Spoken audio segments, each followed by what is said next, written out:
Chapter 81, The Way to the North. Zayen could be seen with a tranquil and calm expression on his face. We just found out the truth about Vine Manor. Thales' countenance remained unchanged. After he went through what he did with Morat, he could also transform into the leader of the Mount Hua sect, Ubuchuan. Zayen gave the most perfect smile and continued speaking. We interrogated the pawns of the gang at Vine Manor. I have no choice but to say. You played a good trick that day, Prince Thales. Zayen cast Thales a ruminating gaze. Even in a hopeless situation, you were still able to drive a wedge between the Blood Clan and Blood Bottle Gang in order to avoid being killed. Thales silently exclaimed in his heart, he finally found out about this. But currently, his thoughts were messy and disordered. He did not have the mood and effort to deal with the master of tricolor iris flowers. Thales spread his hands indifferently. I do not know what you are talking about. Soon, you are going on a long journey, be careful, the immortals are not easy to deal with. Zayen placed his hands behind his back, his smiling eyes occasionally glinting brightly. Before the enemy of the wolves and his immortal hunters group fought their way up to the summit of Wild Vast Mountain, forcing them to sign the Treaty of Subordination between human countries and immortals, on numerous dark nights, the immortals fed on humans. They must have been yearning for the taste of human blood till this day, they will always bring upon problems in the human nation. If you share a boat with a jackal and wolf, you will run the risk of having your boat overturned. This speech sounds so awe-inspiring and righteous, but since this is coming from your mouth. Thales scratched his head. He sighed. I return what you just said back to you, original employer of the Blood Clan. Zayen stopped smiling. They stared at each other in silence. Thales felt increasingly uneasy. Zayen's gaze changed and suddenly he was smiling again. Nonetheless, I indeed owe you a favor. Thales furrowed his brows a little. Zayen laughed. Thank you for the other day when you ran into that assassination attempt. Even though I know you were not thinking about being targeted in my place at all. Was he expressing goodwill? What day is today? Why is everyone expressing goodwill to me? Is today Children's Day? No need. Thales was dispirited. You have already repaid the favor by voting yes to support me in inheriting the throne, did you not? However, Koshter's words from earlier immediately circulated in his mind. The suzerains were doing this out of self-preservation. Thales suddenly lifted his head and stared bemusedly at Zayen. What were you thinking? Why did you cast your vote on me? You do not seem like the type of person who would simply change your stance just because you are angered by betrayal. Even if a Jade Star becomes the heir to the throne under that situation, it does not correspond with your benefits as a suzerain, correct? Zayen stared at him for 3 seconds and then, slightly raised his brows. Who knows? Since I also did not have a chance under that situation. Zayen chuckled. Maybe I was just thinking, compared to those cunning people, the prince who is naive and inexperienced is a better heir for the kingdom, because no matter what, you were more like a pushover that would be easier to control. Thales frowned. Can these dukes speak in a way a normal human can understand? Just kidding. Zayen laughed out loud. Thales rolled his eyes. But before you leave, your highness, I have a gift for you. Please do kindly accept the gift. Zayen waved his hand lightly. That day at Vine Manor, an old soldier of Starlight Brigade recognized you. However, it was because he did not utter a word that you managed to leave safely. Otherwise, what waited for you would have been 2 Supreme Class Knights. Thales' heart trembled. He looked into the distance, at a man ridden with fatigue being roughly shoved into the Jade Star Private Army's fleet of carriages. Who was that? Zayen patted his shoulder and gave him a mysterious smile. You do not have to worry about him being my spy. Genard was once the Duke of Star Lake's personal guard. He should come in handy. Thales had a skeptical look on his face. But he once again remembered what Koshter said. The strength of South Coast Hill was weakened due to family feud. Thales muttered, Duke Zayen, I heard that it has only been 2 years since you became a duke, right? Zayen furrowed his brows as he nodded. Sadly, my father passed away 2 years ago. I returned from my travels in the Eastern Peninsula to inherit the title of the Duke. Thales was careful in his choice of words. It may be presumptuous for me to ask, but I heard that it was due to family feud that the old Duke of Iris Flowers. Zayen lightly held his breath as he maintained a perfect expression. Yes, my few uncles were lusting after my father's position. They used the excuse that my father was too oppressive to them. In the end, they became insane after they failed. So they made a risky move to pay a huge amount of money to hire an assassin and murder my father. Thales sighed. So, is this the reason why you said Eternal Star City does not welcome murder on that day? Zayen inhaled lightly and nodded. This can be considered as one of the reasons. Thales fell into silence. There were even traces of his involvement in the internal fight of the Covendir family 2 years ago. The prince recalled Kessel V's methods and means while he asked in a puzzled tone, Your Grace, was your father's passing really due to internal strife, or is there another story behind it? Zayen was secretly astonished. This brat. What do you mean? The young duke could no longer maintain his expression as he retorted with a grim expression on his face. Thales did not notice Zayen's expression. He lowered his head and continued to recall the possibilities of the royal family interfering with the inheritance fight. All 19 noble families will be completely swallowed up. The prince murmured, was there a deeper, more essential truth to the duke's death? In order for the families that have existed since the country was founded to this day, to continue existing. For example, the unfortunate death of his grace. Was it needed to protect the continuation of the family, to protect the future of the next generation so that they would not be subjected to external infringements? Thales lifted his head, and with a penetrating gaze, he tried to make out something from Zayan's eyes. What do you think? In that very moment, it was as if something exploded in Zayan's heart. His heart raced and his breath quickened as he stared at the second prince in front of him with his eyes wide opened. However, there was a storm raging in his mind. Why did he intentionally mention my father's death? Continuation of the family. The life or death of iris flowers. He is a part of the royal family, so he must know that the first Duke Covendir, who was Constellation's first chief of the Secret Intelligence Department and chief of intelligence, as well as the highest person in charge of Operation World Cleansing over 600 years ago, so, the future of the next generation. Covendir's next generation, was he talking about me or, hell? The weather was freezing cold, but Duke Zayan Covendir, who had excellent self-restraint, broke out in cold sweat without even realizing it himself. Damn it! Regarding my father's death, regarding that matter. Zayan clenched his fist tightly. Regarding Hill's identity, what exactly does he already know? The young duke lifted his head and stared at Thales with brilliant, shining eyes. He is threatening me. Warning the iris flowers. Damn it! Zayan's breathing became chaotic without him noticing. Only then did Thales notice Zayan's ashen complexion and suddenly realize the truth. Did I step over the line by asking about his father's death early in the morning? Sorry. Thales smiled apologetically. I was being too presumptuous. With his eyes, he saw Zayan taking a deep breath and giving out a rare, forceful smile. Smiling was normally nothing to him, that seemed submissive and obsequious. Zayan felt bitterness in his heart, but he immediately closed his eyes and bowed down as he said with much difficulty, no. Prince Thales, tricolor iris flowers understands your meaning. From this moment onwards, South Coast Hill is willing to serve and follow you without any complaints. Why did he bow down all of a sudden? Thales was shocked as he took a step back. I did not say anything, why did he want to bow down to me? Also, he already understands what I was trying to convey. His reaction is very fast. Thales squinted his eyes in suspicion. Sir Zayan, do you really understand what I was saying? Zayan clenched his teeth tightly together. Are you forcing me to make a promise? What I said was whether that family feud was not that simple. Yes. I understand. Zayan lifted his head abruptly and his eyes shone with resolve. Covendir family's teachings are very clear, it is better to die for friends than foes. He stared at Thales in a serious manner. I just figured out that you are right. If iris flowers wants to flourish more and more, we have to be careful in choosing our ally, for example, you, the only qualified prince of Constellation, the bloodline of the kingdom. What is he doing? Thales furrowed his brows. Did another person take over his body? But Gilbert's voice came from a distance away, they had to leave now. The second prince's fleet of carriages rode into the distance. But Zayan was still standing at the same place in a daze. Ashford, his butler, walked up from behind him.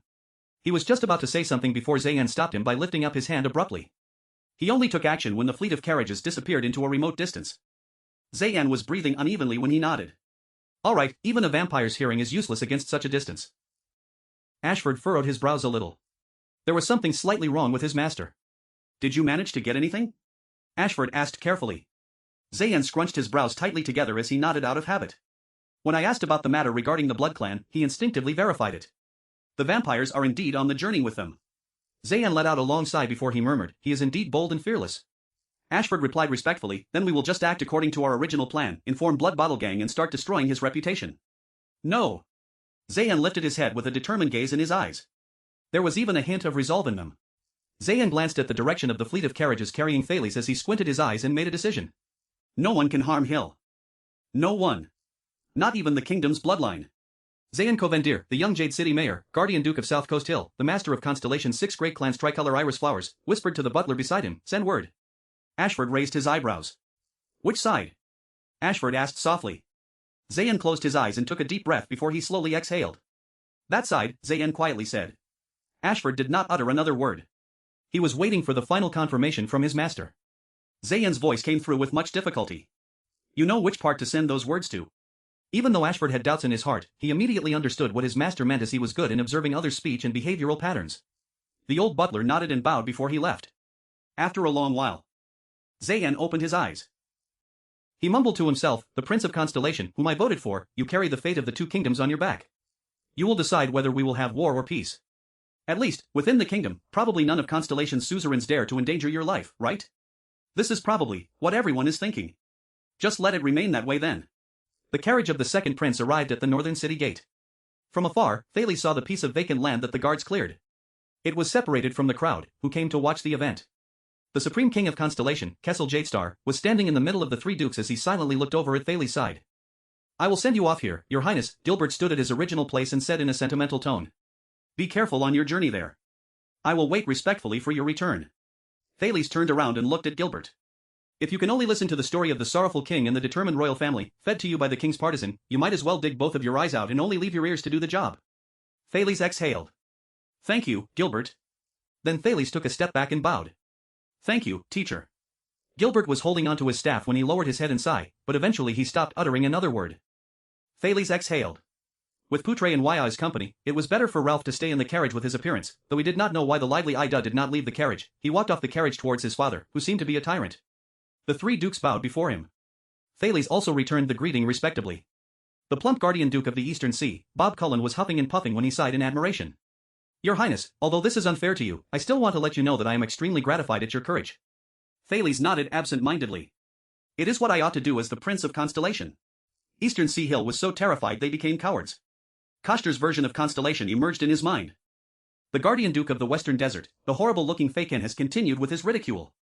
I once hoped that my son would be as outstanding as you, Your Highness, but after I took a look at the current situation, I decided to just forget about it. This is far too dangerous. Thales rolled his eyes in front of him. Thank you for your kind words, Thales replied powerlessly. Western Desert just barely managed to protect itself due to the importance of the Western battle line. He walked towards the teenage girl. Lyanna T-Bark, the delicate and pretty teenage Duchess of Blade Edge Hill. She was staring at him with an icy expression. I think, we all know what kind of heavy burden we have to bear as the last person in the family, she said softly. But it is exactly because of this that we get to become even stronger, the teenage girl said bluntly. Blade Edge Hill had several parts of its territory become property of the royal family. Lyanna delicately touched the blood moon brooch pinned on her chest and whispered, Your Highness, since you are leaving soon, I am going to present to you the T-Bark family's motto. Thales was stunned for a while. The cold, teenage girl bowed gently and enunciated her words clearly, only blood can sharpen the blade. Thales stared at the teenage girl in front of him, who was about 15 or 16 years old. He only came back to his senses after a few seconds and nodded his head solemnly. I will remember it with my heart and will never dare to forget it, he replied. Thud. The king's scepter struck the floor. The three dukes, Cullen, Fakenhas and Lyanna backed down at the right time. Thales took a few steps forward and bowed lightly. You underestimate your father, the Iron Hand King, and underestimate the fear he brings upon the whole of Constellation. You have met Kia, Kessel V quietly said. Thales nodded. Very good, then you already know exactly what kind of path that you and I, are walking on. Kessel stared at him coldly. The bloody year changed him. Kessel sighed before he quietly continued, we have enemies in every corner of this world. If you are not careful in your every step, disaster will fall on your head. He treats every suzerain like his enemy and never shows mercy when he suppresses or schemes against them. He treats Constellation as his personal carriage, without controlling his usage of the horsewhip and spurs. Thales sucked in a breath. In Kessel's eyes, he had a very determined gaze. Kessel said slowly, head on your journey, young Jadestar. Bring honor to your kingdom and bring honor to your family. Live for Constellation. Thales lifted his head and once again nodded lightly. Jins Baskovic, who was standing behind the king, could not help but take a step forward. Brat. The female official seemed a little awkward. Jins eventually drew a deep breath and spoke, filled with complicated emotions. Remember to practice your sword skills. Thales gave her a smile. Yes, Madam Jins. Poutre and Waia bowed and greeted the king, with the latter saying a few words of encouragement. Thales knew that the time of departure had finally arrived. However, at that very moment, an unexpected person walked to his side, holding onto his walking stick. Your Highness, when you reach Ekstedt, please help an old man like me to pass a message to an old woman. With his hoarse voice and ugly smile, Morad Hansen spoke to Thales, who had a vigilant expression on his face. With his bad impression of the Black Prophet, Thales asked dubiously, which old woman? Morad grinned. You will know when you see her. Thales furrowed his eyebrows deeply. On the city gate, which Thales was not paying any attention to, a masked figure slowly disappeared into the air. And so, the carriage fleet with the silver double cross-shaped star's flag and 9-pointed star flag erected on them, slowly departed all the way up to the north. Thales leaned against the wall of the carriage and exhaled. Waia, do you know why it seemed like everyone was bidding their goodbyes for the very last time when they said their farewells to me? Will King Nuvan really kill me? He was not counting on Waia to reply him.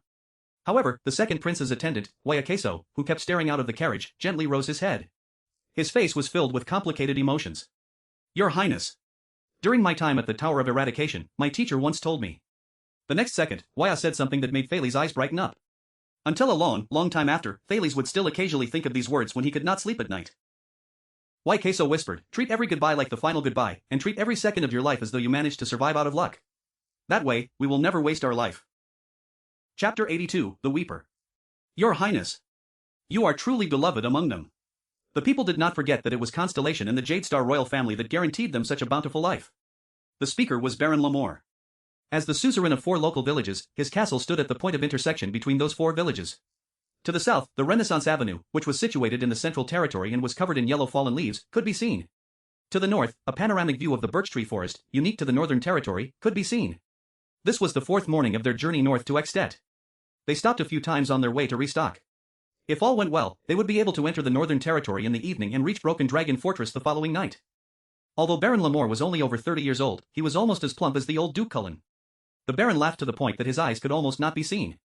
He spoke passionately to the second Prince of Constellation, Prince Thales Jadestar, who was surrounded by smiling members of the populace. The people were looking forward to your arrival very much, and feel extremely honored. The continuation of the Jadestar royal family line is indeed a great show of love by the Sunset Goddess. Baron Lamore stroked his belly and said with a smile, I believe that in the future, under your rule, Constellation will become even more bountiful and blissful. It will become even more successful than it used to be. We are, after all, the descendants of the Empire. Thales walked along the clean, spotless village where even the mounds of snow were completely swept away. Maintaining the most standard of smiles, he waved at the people who were clad in bright and dazzling clothing. Beside him, Waya, Cora and 5 Jadestar private soldiers anxiously separated him from the crowd. Ida followed behind them, and judging by the way she walked, it was obvious that she was in low spirits. The head of the Jadestar private army, Cora, said with a serious expression, it is best that we leave immediately, Your Highness. Staying here is really not a good idea. He is right. Your duty is to serve as an envoy, not to conduct inspections. You are merely passing this place by. Waya stopped a squire in his tracks. Thales nodded and casually made a few hand gestures towards the distance, which no one could understand except for one person. How is it?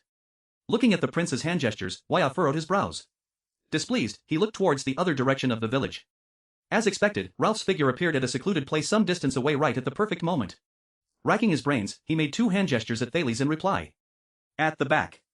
Fake. All of them. Fake. Hey. Thales' heart sank. He looked towards the child who was nearest to him. The child was about 7 or 8 years old, around the same age as him. The child had a dark complexion, and was so thin that he was only skin and bones. He was dressed in obviously ill-fitting clothes. His tiny hands could not reach out of the sleeves at all. His eyes were filled with fear, and he was shivering. However, he deliberately forced himself to flash a fake smile. A man, who was in the prime of his life and had an apathetic gaze, waved his rough and deformed hand with difficulty. A shy woman with a scarf on her head wore a shirt and a skirt that did not match at all in terms of style. The style of her shirt was obviously closer to the ones that are trending in the capital city. An old man who seemed almost 60 was wearing a comical-looking cape that looked like the ones used by nobles to shield themselves from the rain. The lower half of his body was dressed in thin, unlined pants. At a corner where others could not see, he shivered violently from the cold. And, the spotless village with everyone lining up on both sides of the street to welcome me. Thales heaved a sigh and looked towards Baron Lamore with a smile. Did they think that he was an idiot? So, there is a Potemkin village one in this world too. We should have finished restocking by now. Again, Thales gesticulated at Ralph, which no one but he and Ralph could understand. He shook his head and said softly to Waya and Cora, let's go.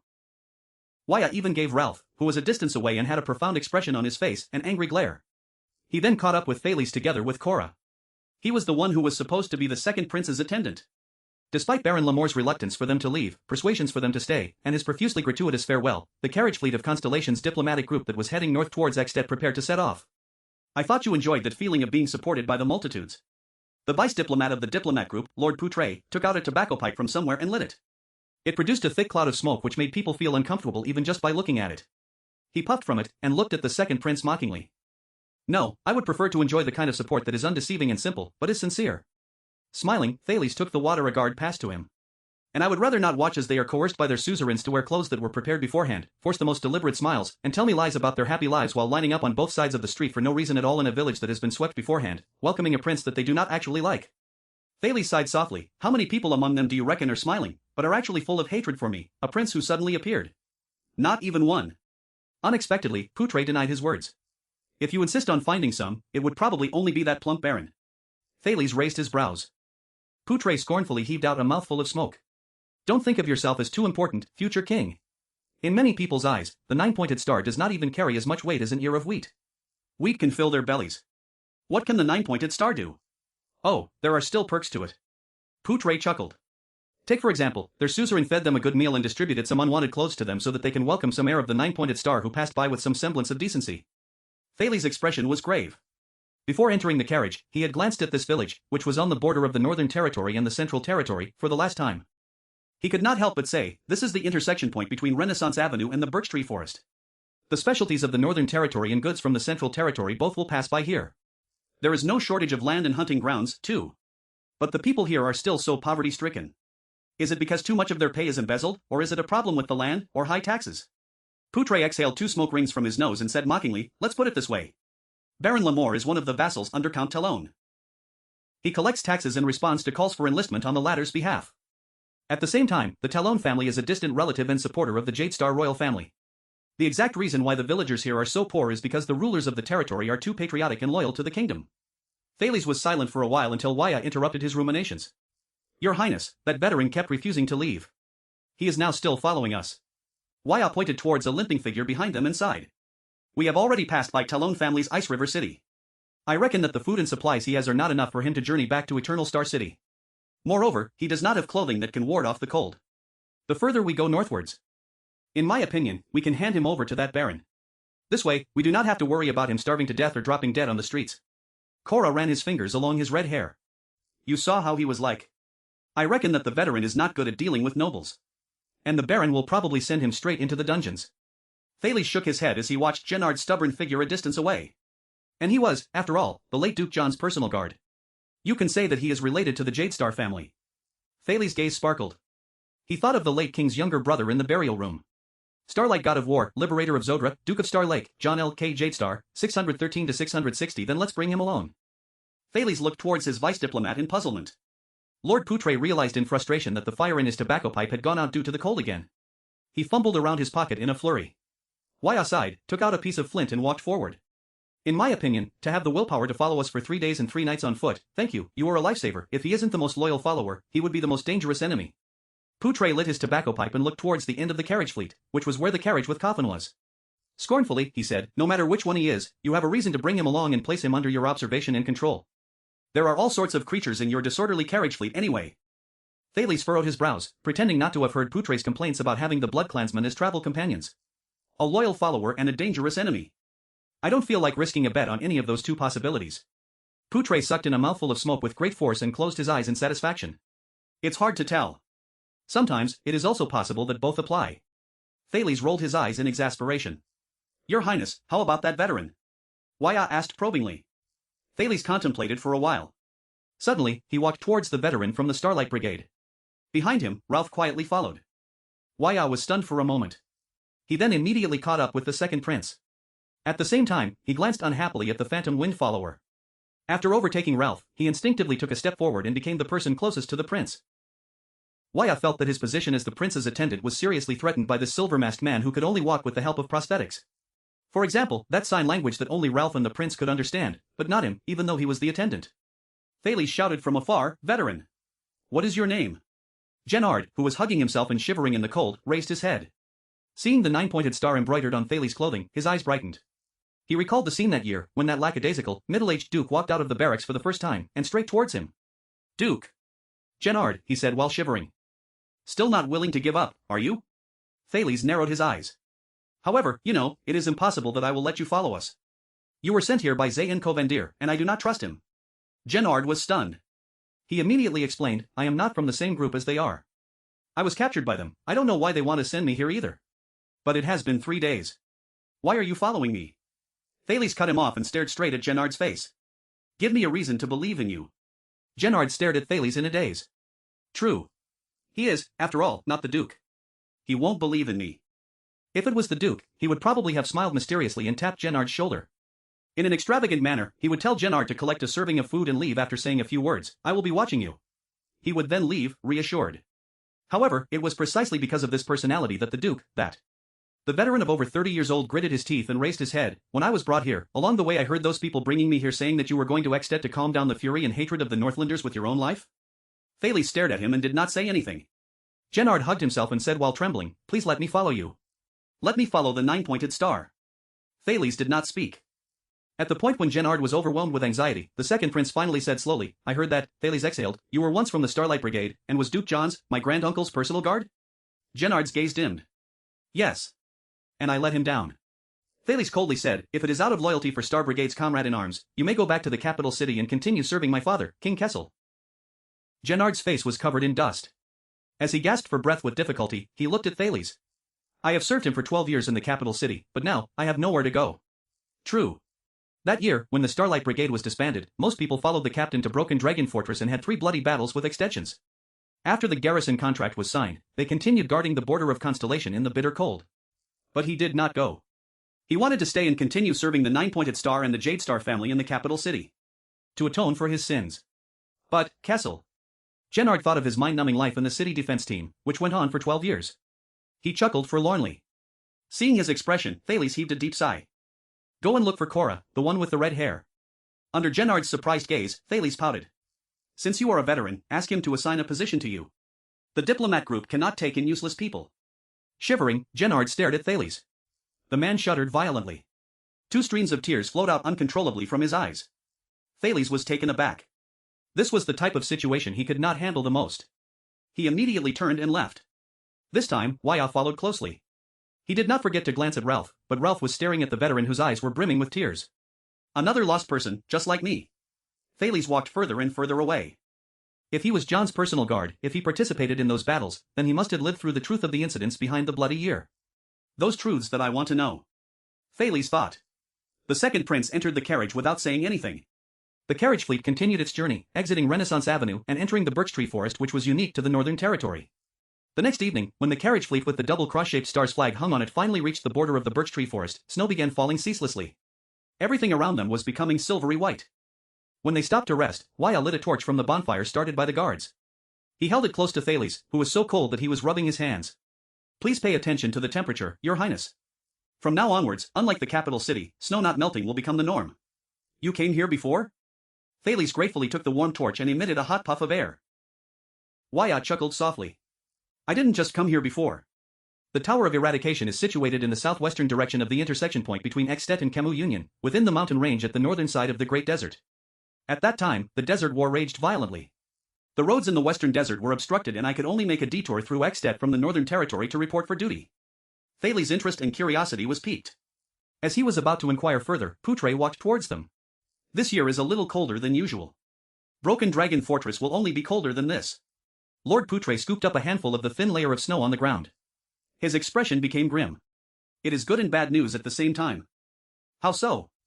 Thales, who did not know much about both the Northern Territory and Extet, humbly asked the vice diplomat who was obviously experienced and knowledgeable, but was always blunt towards him. The good news is that the day before the bitter cold winter, which is weather exclusive only to the north, will come earlier than usual. No matter how good extensions are at battling during winter, it will be impossible for them to mobilize a large number of soldiers and form any sort of battle formations, or lay siege to the fortress in such weather where water freezes as soon as it is poured out. Their supply line would collapse from the bitter cold.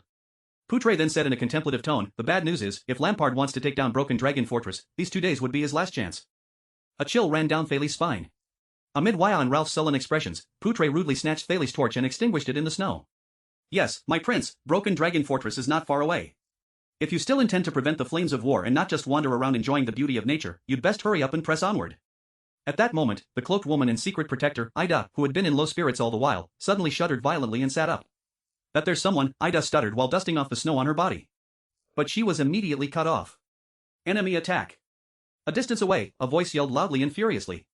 It was the veteran, Gennard's voice. Thales abruptly stood up. Wyatt and Ralph, who was at his side, were even faster than him. One of them drew his sharp blade out of its sheath and the other shielded Thales behind his body. Cora. Poutre called calmly. Get into formation. As soon as Cora had furiously ordered, the 30 Jade Star family's private soldiers shouted loudly. Their swords left their sheaths and their shields formed a wall surrounding Thales. They formed the Starlight Formation that was renowned in Constellation. But Thales, pressed between and protected by his attendant and the Phantom Wind follower, looked around in bewilderment at the evening landscape of the birch tree forest. Where are the enemies? In the next moment, he did not have to wonder anymore. Indistinct figures suddenly appeared in a bizarre fashion behind almost every tree around them. There were at least 20. A chill ran down Thales' spine. He had seen people abruptly appear in this manner before. It was like glitching frames in animated movies. As if they were facing a formidable enemy, the private soldiers of the Jade Star family lit torches and passed them to a few key points within the round formation, providing a source of light. The flames illuminated their surroundings. Figures dressed in luxurious clothing and armors, the 2 unexpectedly appeared at the same time on all their bodies, materialized one by one in the dim forest. There were both men and women, and every single one of them stood with tall, erect postures and were extraordinarily good-looking. However, all of them were staring at Thales and his entourage coldly with sharp, piercing gazes, as if they were looking at prey that would most certainly die. Who are you? Poutre shouted calmly as he also whipped out his sword while holding a torch. Under the surprised gazes of the constellations, a graceful figure slowly walked forward elegantly and quietly. It was a woman. It was the first beautiful woman Thales saw since he transmigrated. She was so beautiful she could still a person's breath. How do you say it? She was breathtakingly beautiful. She was wearing a well-tailored, black, formal dress which brought out the shape of her body perfectly. Her face was gentle, she had silvery bright hair, and a pair of endearing purple eyes that seemed as though they were glistening with tears. If placed in Red Street Market, she would definitely be an existence that only high-ranking individuals of a duke's status could meet. This adorable beauty whose age could not be determined, slowly parted her cherry lips. She, undoubtedly, had an endearing face. But at this moment, she spoke coldly like a robot. Ladies and gentlemen, good day. I am Katerina Van Corleone. My enemies like to know me as the Weeper. Everyone's breathing suddenly froze. Thales immediately looked behind him towards the carriage with the black coffin in it. He was shocked and bewildered. Corleone? Katerina? The Weeper? Isn't that? But everything continued to unfold before him. This beauty in black with an endearing and innocent appearance blinked her watery eyes, but her tone was bone-chillingly cold. Her gaze became harsh, and she pressed her hands on her stomach before she slowly said, "Now, I order you all to hand over my sister. And then all of you will sleep here eternally." Chapter 83, Crybaby and Ugly-Faced Woman. I reckon that this has something to do with those guests of yours who have unique diets. Watching the setting sun a distance away, which was almost obstructed by the forest, Poutre sighed and looked mockingly towards Thales. But Thales did not answer him. The prince forced himself to calm down amid the flurry and confusion of encountering an ambush. He gazed at the silver-haired and purple-eyed blood-clan beauty opposite him who was dressed decently in black. Katerina L.A. Van Corleone. If I recall correctly. Thales gritted his teeth. She is the current master of the Corleone family and the Night Kingdom. The Night Queen. Serena Corleone's younger sister. Thales immediately realized. But why would the queen of the strongest kingdom in the Eastern Peninsula, someone of such respectable status, humble herself and personally cross the sea to pursue an attack for political refugees of little power? Even if that person is her sister, someone who covets the Blood Ocean throne. Something's not quite right. How do we fight against the Blood Clan? Waya, the attendant, held a straight blade wedded to a single edge in his hand. He looked around grimly. I have only heard about this from my teacher and had never put it into practice. The young attendant tried hard to maintain his composure, but from the sudden increase in his speech rate, he probably never thought that he would encounter the current situation after only having been by the prince's side for a few days. Congratulations to you, then. Not everyone gets to have such a good opportunity for practice. Poutre, on the other hand, was calm. He carefully observed the bloodclansmen around them whose gazes sparkled. Behead them or pierce their hearts. These are some of the very few effective methods, although some very strong bloodclansmen can even recover from having their hearts damaged. Silver or sunlight will also weaken or harm them. During battle, you have to depend on these things. First, adequately steady footsteps, and second, the prediction of their body positions. Because you can never be faster than them. At the same time, be on guard. Just like powers of eradication, all bloodclansmen who are above superclass have their own special power, and it is different for each one of them. When used in battle, they would often bring results that are completely out of the range of expectations. Why, I nodded, pale-stricken. A middle-aged bloodclansman beside Katerina and looked like a commander, took a step forward. He had a staunch appearance, and his expression was aloof. His gaze was filled with coldness. Mortals from the Western Peninsula, the Honorable Queen is waiting for your obedience. Hand over the traitors of the Night Kingdom, and we will be slightly more merciful in our attack. 21 of them. All of them are elites above supraclass. At least 3 among them are supreme class. Idal walked forward from behind Thales. Her voice was no longer lackadaisical like usual. Instead, it was grave and serious. That uncle who was speaking, the young man to his left, and that queen who was dressed like the star of a ball. The female secret protector put her hands on her waist and spoke grimly, if we were to battle, prepare to suffer heavy casualties. If it really goes awfully, I can only prioritize protecting you and escaping this place first, brat. As soon as she finished speaking, the young man to the left that Ida spoke of flashed a mysterious smile and looked at her. Dressed in luxurious red clothing and silver armor, he was a young bloodclansman with brown hair. The one with the cloak is a supreme class. The others are not worth mentioning, your majesty. The young bloodclansman had sharp facial features. It was a shame that his pale face ruined that hearty look on him. Smiling, he bowed to his queen beside him. Please, let me handle her. Katerina did not react. She just stared at Thales with a profound gaze, making the latter's palms sweat despite such cold weather. The middle-aged bloodclansman said slowly, do not be careless, Simon. These are all soldiers. The might of the battle formation they work together to form cannot be compared to normal adventurers. Simon chuckled softly. Very funny, Hestad. Soldiers? In this world, are there any soldiers that can compare to our Sacred Blood Army? Sacred Blood Army? Thales clenched his fists discreetly. The words of the blonde bloodclansman, Istrone, appeared in his mind. Even if your enemy is the Supreme King of Constellation, with the Sacred Blood Army's support and protection, he will definitely not dare to make things hard for you. Katarina did not move at all, leaving her two commanders to negotiate. She only swept her pretty eyes across the crowd. Her gaze was filled with coldness. All 30 swordsmen of Eradication were elite fighters, but even so, many of them could not help but look to their leader, Cora. Calm down. Cora sternly ordered, but he, too, was drenched in cold sweat. We never slacked during these 4 days when it came to patrolling and scouting, ensuring that there are no threats within the few kilometers ahead of and behind us. Cora looked at the figures that surrounded them in the forest. In a low voice, he said with disbelief, vampires can only travel at night. How did they catch up to us? The middle-aged Blood Clan commander coldly said, watch your words, mortal. I do not want to hear that label anymore. Thales furrowed his brows. They came for Serena Corleone, who was in the carriage fleet. True. At this point of time, whether it is Constellation or Extet, both have no reason to take my life. Even those ambitious schemers who are eager for war would at least have to wait until I leave the border of Constellation and enter Extet. That way, my death would be able to better stir up the strife between the two kingdoms, forcing them to have no choice but to go to war. Thales glanced towards the carriage that held the black coffin in it with the corner of his eyes. And Serena is still staying silent until now. Cora, you do not have to lower your voice anymore. Thales was contemplating whether to send someone to check on Serena's carriage under such a tense situation. He could not help but let out a long sigh. I can assure you that every single one of them can hear what we say. As soon as he finished speaking, Katarina's gaze suddenly swept towards him. It made Thales so scared that his blood froze. The seemingly middle-aged bloodclansman, Hestad, exercised his waist and said nonchalantly, we have waited long enough. Where are the traitors to the Night Kingdom? Thales' breathing quickened, and there was already a storm in his mind. My Dwyer, Rothwest's sister, you still came. A familiar and childish voice rang. Under everyone's gaze, Serena Corleone, who looked only 6 or 7 years old, stepped out of the carriage with a cold expression, accompanied by Chris and Istrone. Katarina's purple eyes stared fixedly at her sister. With the appearance of the 3 bloodclansmen, the Blood Clan warriors who had stood like statues began moving, as if coming to life. It seemed that many of them were surprised at Serena's young figure. Watching Serena's appearance, both Hestad and Simon furrowed their brows. The former even gave Chris an angry glare. On the other hand, beside Thales, Ralph glared vigilantly at Chris and Istrone. He had not forgotten the old grudge between them. The seemingly young Simon smiled and said, looks like your injury is quite serious, your highness. You cannot even maintain the basic adult figure. Serena ignored him. Instead, she walked into the crowd one step at a time, and stood beside Thales. Hestad coldly said, your highness, I ask you, having committed the most heinous crime, to return to the blood prohibition prison and finish your remaining sentence. Thales' heart jolted. Committed the most heinous crime? Sentence? What sentence? Isn't Serena the loser in the battle for the throne? He looked at the silver-haired lowly. Serena raised her gaze and cast a deep look towards Hestad. Oh, my dear Count Hestad Corleone, may I know if there are any changes to my sentence? The original sentence was a life sentence. Hestad maintained a steely expression, as if he hated the little girl in front of him very much. Due to your abominable escape from prison and your act of theft, the sentence has increased by 10 years, so the sentence now is a life sentence and 10 years, he said coldly. Escape from prison and theft? The confusion in Thales' heart became stronger and stronger. Besides Serena, at this moment, Istrone's gaze became fiery, and he could not help but say, is there a difference? Katarina was still glaring at Serena with a ferocious gaze. Hestad, Simon, Luke, Dinny, Bruton, Isaiah, and Sarzo. Serena looked around and pouted. You have Wang almost half of the power of the Corleone family within the Sacred Blood army. Are you not afraid that the situation within the kingdom will become unbalanced?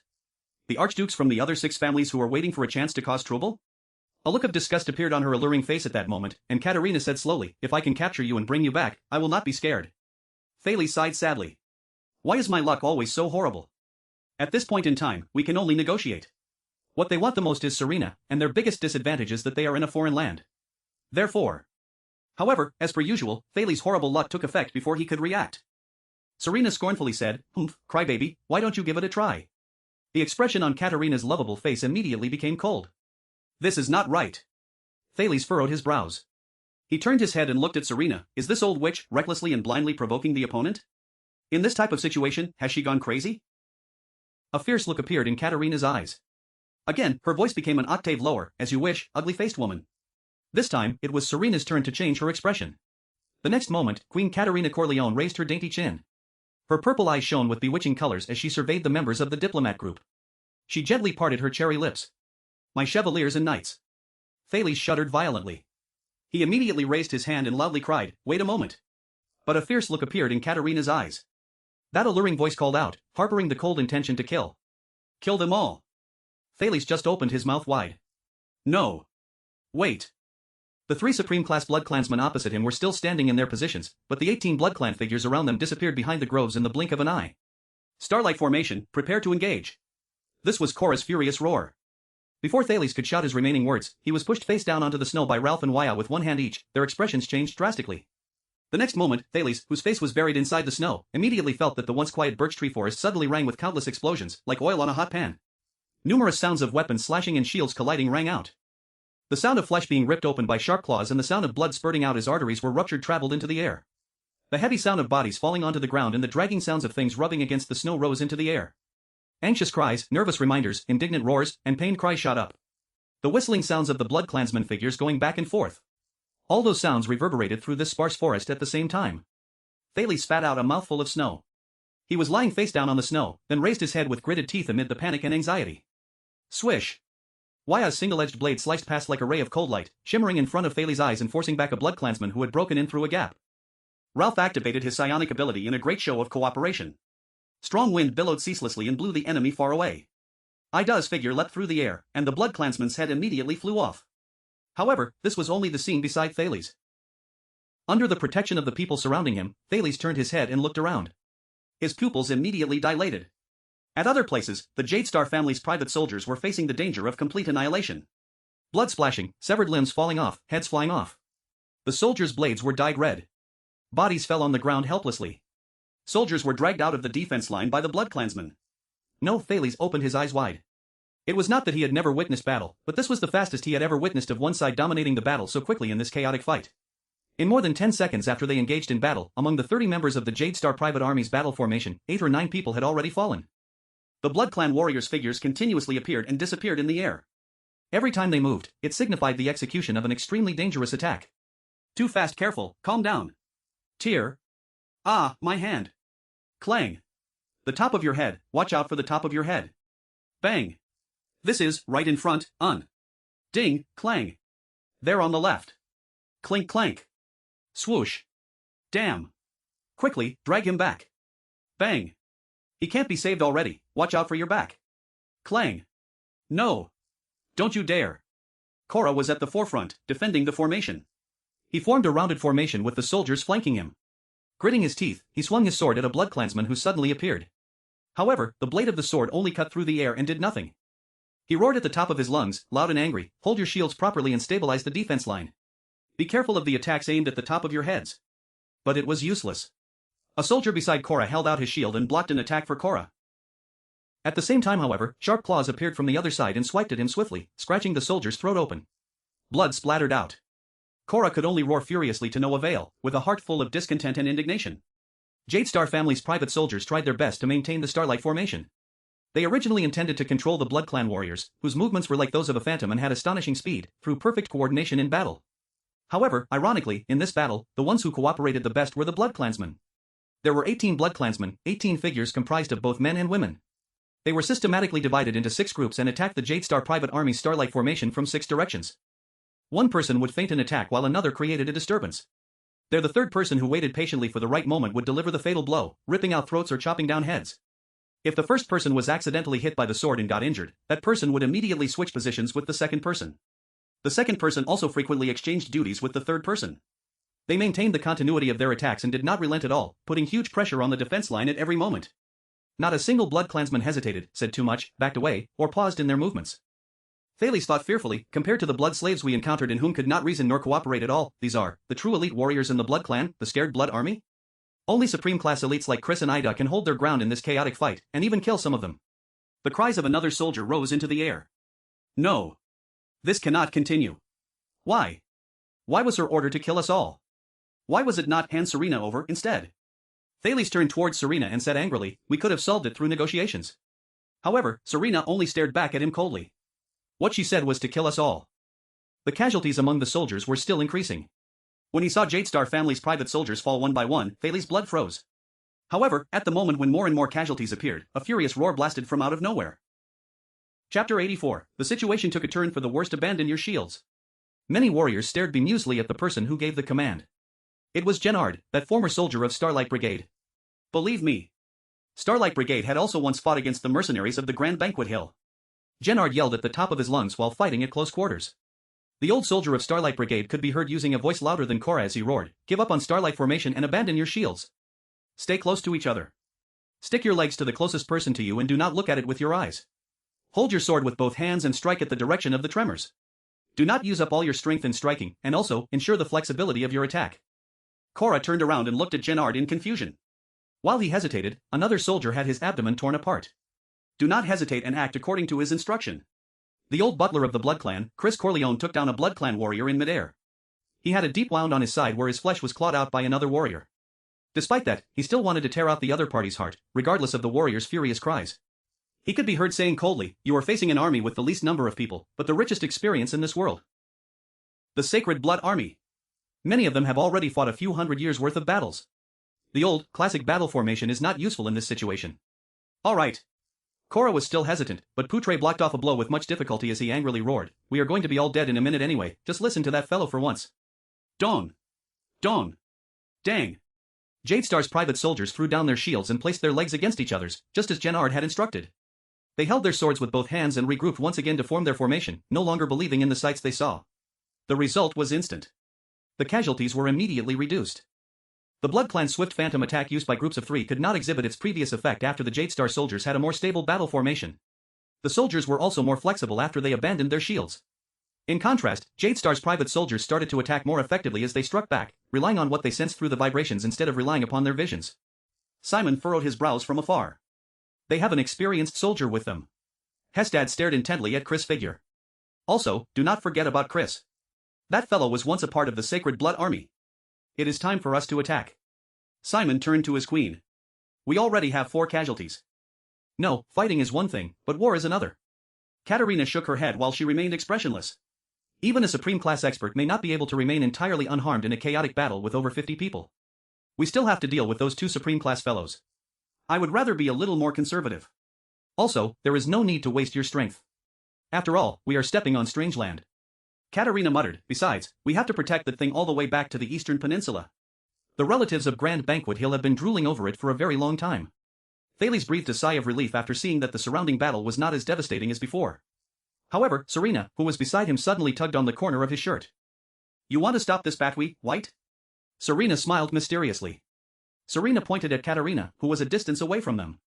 It's simply, just give that crybaby a supplies attack. Twist can also hoop and we have a ward certainty of success. Then we can just sit down and negotiate.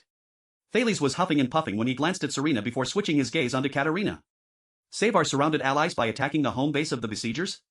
Even though Thales knew that Serena had fused some of her personal grudges in her scheme, he also knew that this was probably the only possible method. A soldier collapsed as he panted. He did not hesitate for another moment longer. Ida! Thales roared furiously and stared at the cloaked figure in front of him, who was still fighting with ease. Take down the queen. Ida understood what Thales meant. My job is to protect you. Ida replied coldly. Thales roared without a sign of hesitation, our people are hurting and dying. Stop them. Ida glanced at him as she pursed her lips under her cloak. Please.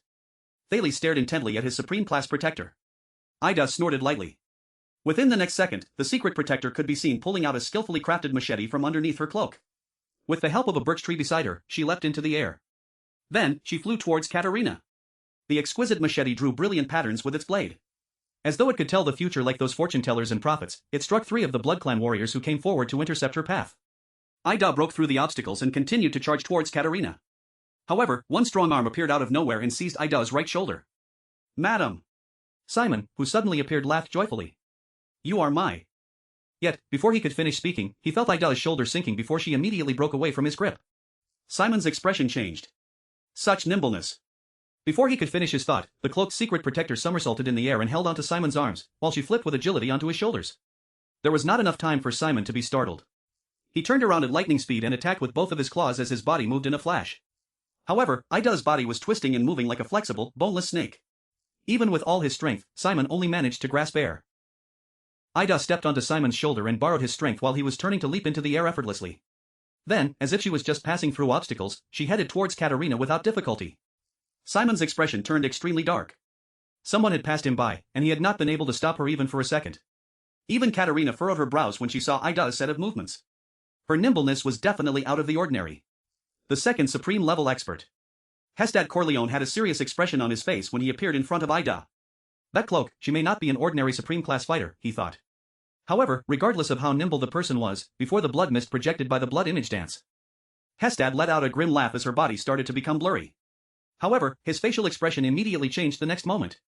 It was because, without his knowledge, the blood mist was formed from the blood image dance of another blood clan member twisted and twined around his whole body. Serena's old butler, Chris Corleone, silently appeared behind Hestad and grabbed his throat with a tight grip. Chris! Hestad roared furiously. He immediately turned around and broke away from the other party's grip. He thrust himself towards Chris' heart with one of his claws. It was as if the two supreme-class clansmen were teleporting about. They would suddenly disappear from the ground and reappear on the trees, mid-air and then, on snowy ground. Their every appearance was accompanied by an extremely dangerous clash of fists. Hestad, my old friend. Chris replied with his face devoid of any emotion. We had such memorable old times. The two blood clansmen suddenly transformed into mist together, and like two tornadoes intertwining with each other, they swept towards the horizon. Ida's pathway towards Katarina was no longer blocked. Thales thought in his heart, if Ida can subdue Katarina, or even gain the upper hand in the battle, then, there is a chance. However, in the next second, Thales felt Serena, who was beside him, gently embracing his waist like a lover. This way, no one can disturb you and me anymore, she softly said. Thales had been paying full attention to the situation, and he was just about to impatiently shake off this nonsensical, old witch, when his brain suddenly registered something. Serena. Any more, shouldn't it be Enemo? Why did she stop lisping all of a sudden? Thales swiveled his head in astonishment while he stared at Serena in disbelief. Lady Serena Corleone, who had silver hair and red eyes, stared at him with a smile on her face. You noticed the moment I let the cat out of the bag? You indeed are my ally. I can finally speak normally. It was extremely exhausting for me to put up this act for the past month. You are too smart, little shit. Thales' brain blanked out as he stared at the situation before him. What was going on? Before he had enough time to make sense or process the situation, he fell and lay upon the snow-covered ground, unconscious. In the chaotic battle, Ralph used a hidden blade to fight off a blood clansman as he continued walking with his sore knees. He was unaccustomed to the pair of prosthetics. At this very moment, Ralph, who was exceptionally sensitive towards wind, furrowed his brows. He turned around and saw a single carriage among the fleet of carriages suddenly moving. The horse that was pulling the carriage started to run like it was startled. The carriage moved into the distance. Ralph squeezed his eyebrows tight together.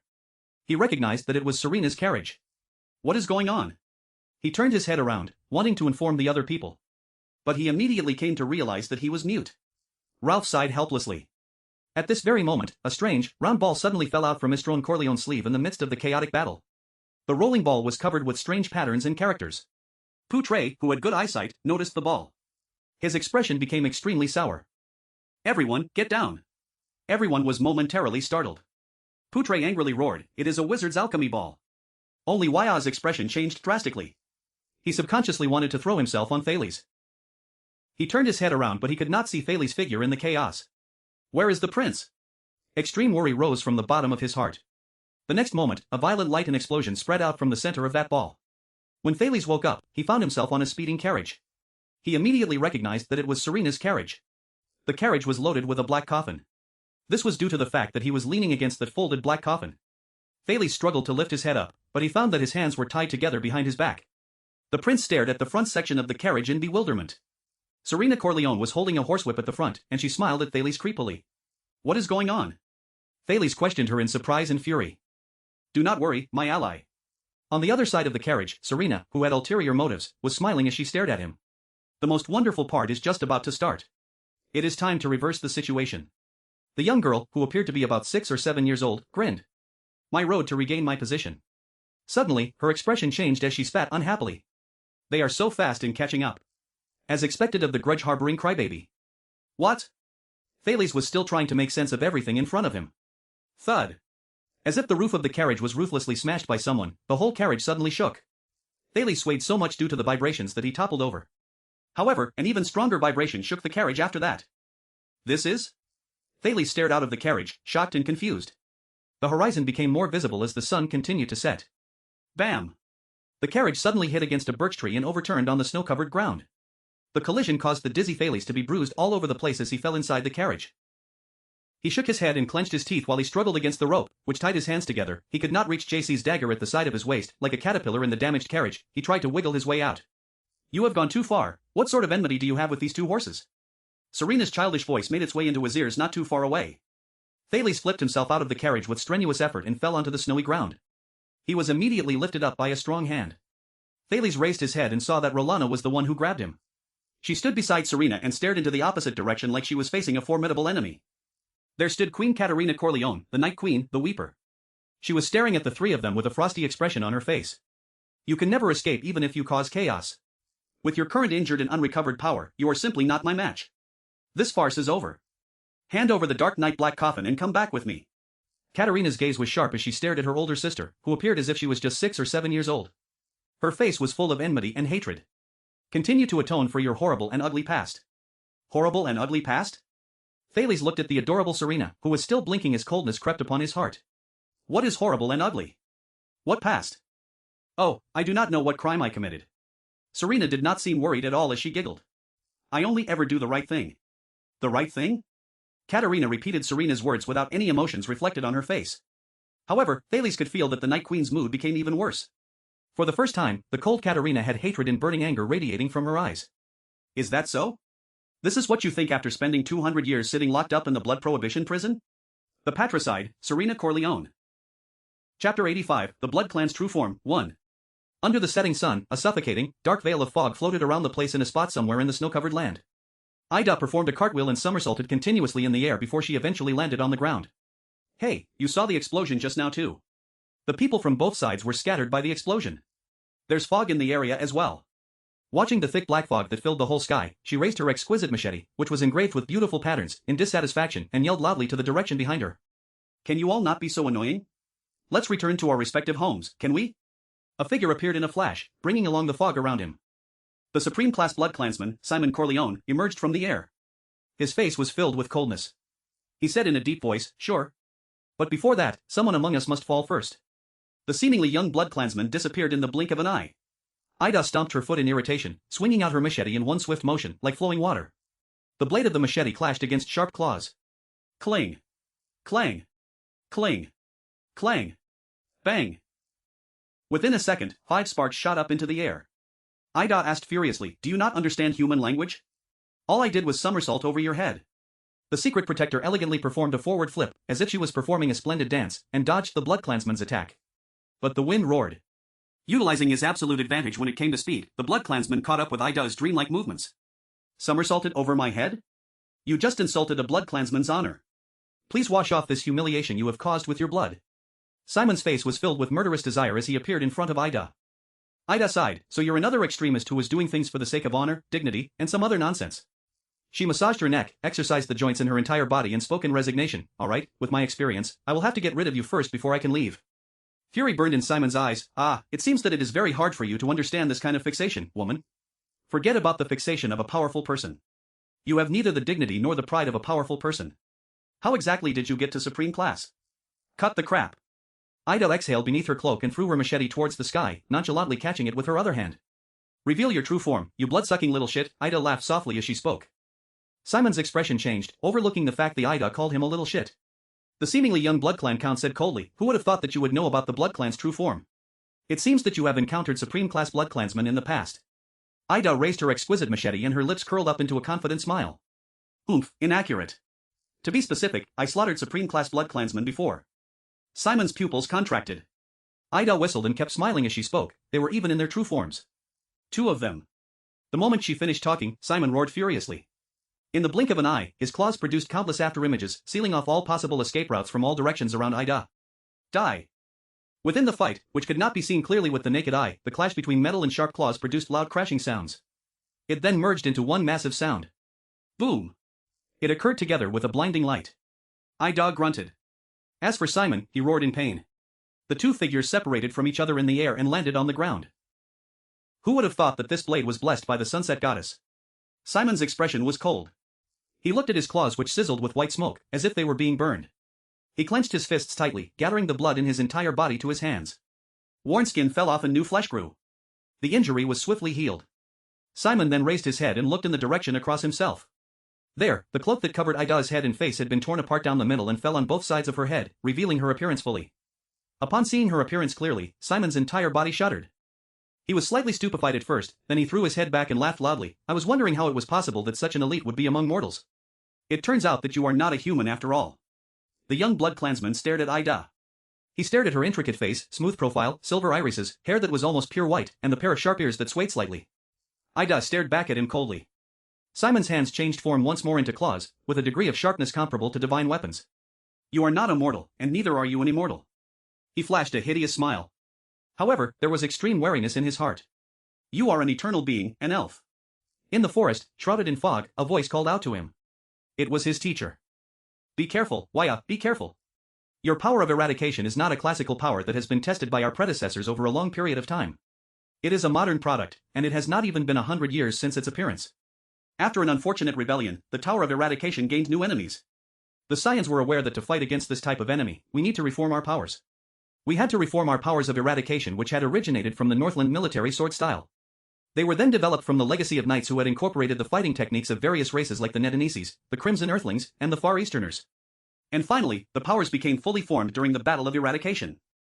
Hence, over the last 100 years, under the unremitting and intensive study of a few generations of Scions, this new kind of power of eradication was born according to the needs of the times. The power you possess is a product of this reformation. Compared to the powers of eradication that had circulated for thousands of years and are extremely well known, the thawing of glaciers, the sword of baptism's death, the glory of the stars, and the Pegasus music, it is still far from perfect. What it would bring to those who possess it is still completely unknown.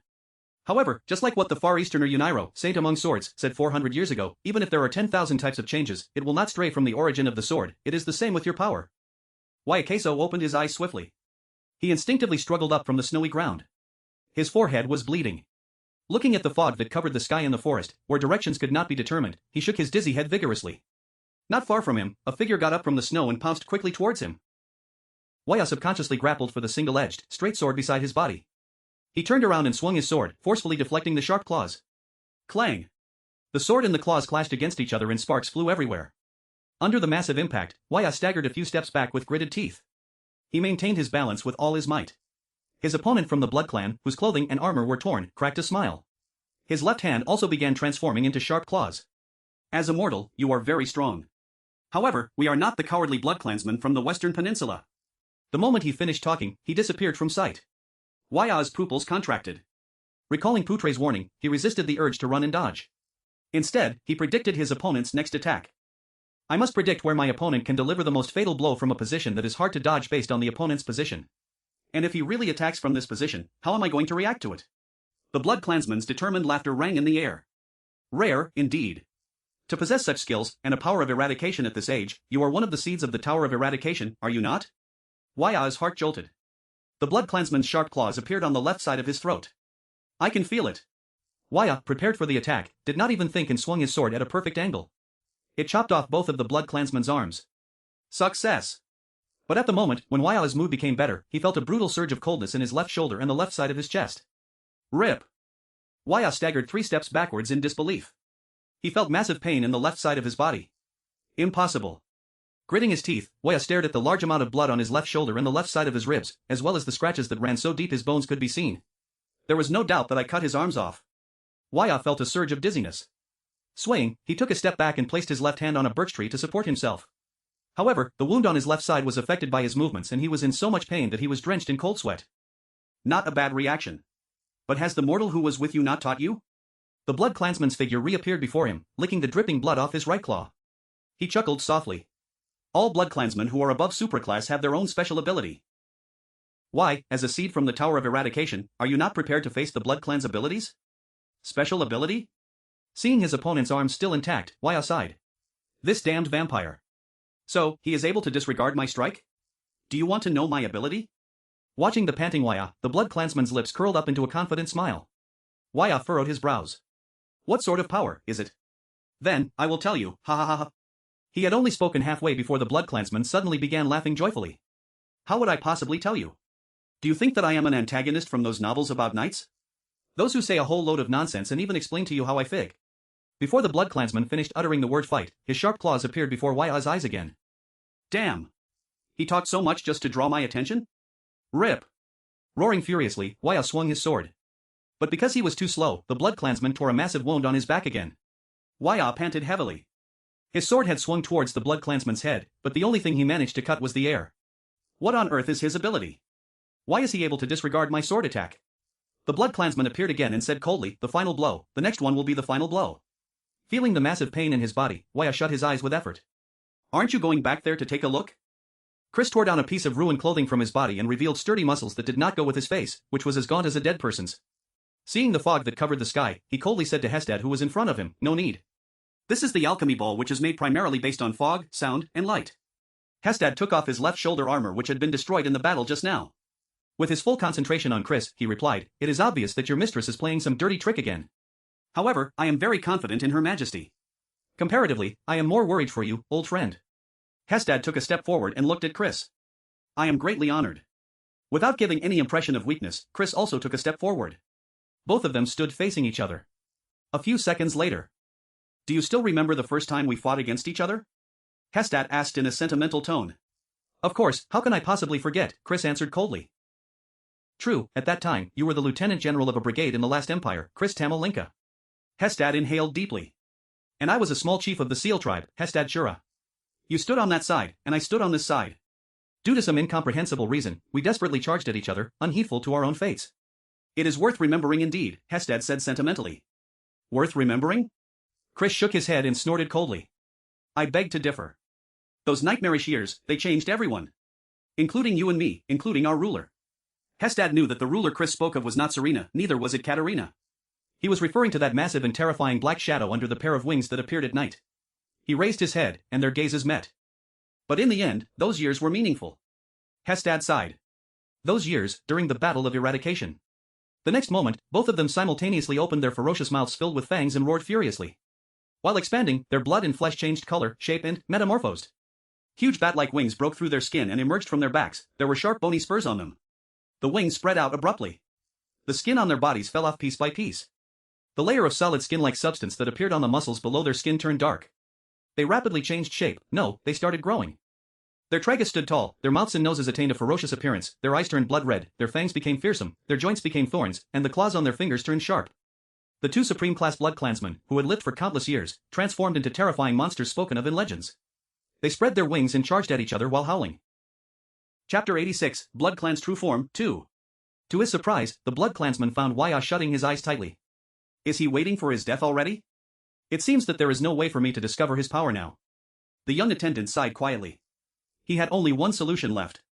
Do not always think about the other party's weakness, Waya. That is what the army's commander is supposed to do. His teacher's words echoed in his ears. Waya endured the pain and flipped the single-edged sword in his right hand around to hold it in a reverse grip. What is even more important is to be in control of your strongest forte. Waya's breathing became increasingly stable. Thin wisps of sharp power that were like gossamer gathered around his right arm. His pores were stimulated by this power of eradication, and the hairs on his skin immediately stood on end like sharp needles. No powerful swordsman in history was selfless. They only had their own swords in their eyes. In a split second, the blood clansman felt a slight pain in his eyes as he stared at Waya. It was as though his eyes were looking at a sharp sword blade. This is the power of eradication? The facial expression of the blood clansman changed. Before his aura takes shape, I have to kill him. Deliver your strongest strike with your sword. This is far more important than victory or defeat, far more important than life or death. His teacher was smiling as she spoke in Waya's memory. Waya was breathing heavily, as if he had practiced tens upon thousands of times in the tower. The power of eradication scraped through his entire body like a blade. He saw it. In the midst of the unbearable pain, he saw the will of the sword being sent forward from his sword. It was delivering a backlash on him. He saw the enemy's killing intent. It was like a ball of flames in the dark, it was so dazzling. He saw it. The blood clansman was yelling, rapidly pouncing on him with his sharp claws, which were growing larger exponentially.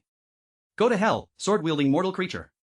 You will have no chance to use your power of eradication anymore. Waya, understand your power of eradication. No matter how your enemies are like. No matter how strong and powerful your enemy is. Pay no attention to victory or defeat, gains or losses. It is a power that wanders around the cliff of insanity. Waya still remembered his teacher sighing at that time. I only need to ensure that I deliver my strongest strike. That will be enough.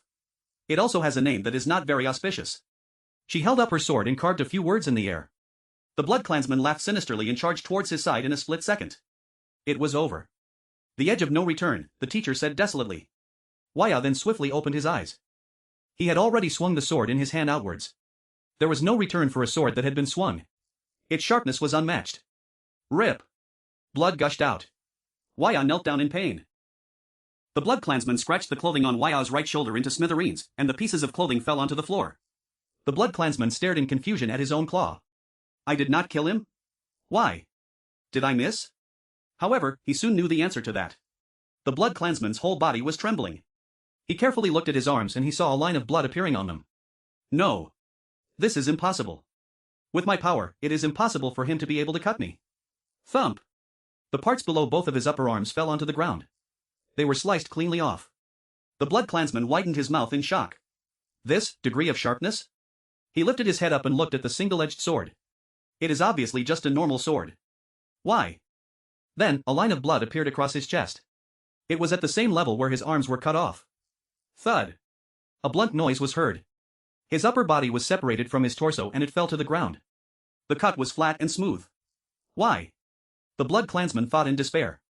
He wanted to exhale and shout. However, he could never make a sound anymore.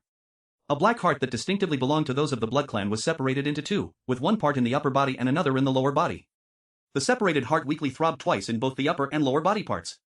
Then, both parts of the torso along with the Blood Clansman's face, which implied that he did not die without regrets, became black as they shrunk and shriveled. Waiakeso, who survived the disaster, was gasping for air as he said this to the corpse. I am sorry. I am not the Tower of Eradication's seed, at least, not a seed in the conventional sense. It was such a close call. His power was actually the power to reverse part of the refraction of light. Waia sighed. No wonder I could not cut him. It was because the parts one aimed for were all parts of the illusion he had created from refraction. It was like a newbie who had located his target, throwing down his spear into the river but still not managing to stab any fishes in it. Shortly after, the sound of footsteps could be heard behind him. Waia clenched his teeth tightly as he vigilantly turned around with his sword in hand. Putre was seen holding Korra, whose entire body was covered in blood. He was followed by 3 of Jadestar family's private soldiers. They walked out unsteadily from the thicket. Have you seen His Highness? Putre asked with his brows furrowed together. I have the same question. Waia breathed a sigh of relief as he slowly sat back down. He endured the excruciating pain and used the field survival tips he learned from the tower to stop his bleeding. With much difficulty, he said, we have to find him immediately. You have to prepare yourself for the worst. The few private soldiers took Korra over. Putre patted the melted snow off of him and fixed his collar. He muttered to himself for a while and as he was staring at the sunset, he said, the prince is in a dangerous situation, but we are only left with these people before our eyes. It is evening now. The smoke produced by the alchemy ball was too strong, so we were not able to locate where the prince headed. Korra was struggling when he said, my lord, just let me down and find His Highness. I have a younger sister who works as a secretary at the Western City Police Station. If I die. You will not die. At least, you will not die here. Putre cut him off roughly. The experienced vice diplomat of the group pondered slightly, then made his decision. With our current situation, we cannot do anything while facing this sort of enemy. But fortunately, Broken Dragon Fortress is not far away from here. Our carriages wandered off into different directions due to the explosion, frightening the horses just now. Putre lifted his head up and looked at the 3 private soldiers, his gaze was firm and persistent. The 3 of you separate and move in 3 different directions. Follow the tracks to find each carriage. Do not hesitate after you find the carriage. If there is a messenger crow, send the messenger crow to Broken Dragon Fortress first with the most urgent Class 7 emergency report. And then, untie the horse reins. With the fastest speed, ride to the fortress and request for help. For the prince's safety, our first and foremost task is to avoid the vampires if we come across any of them. Finally ready to reveal all your cards? Ida smiled indifferently as she twitched her pointy ears. Across from her, Simon gritted his teeth while he took off the coat of his fine attire.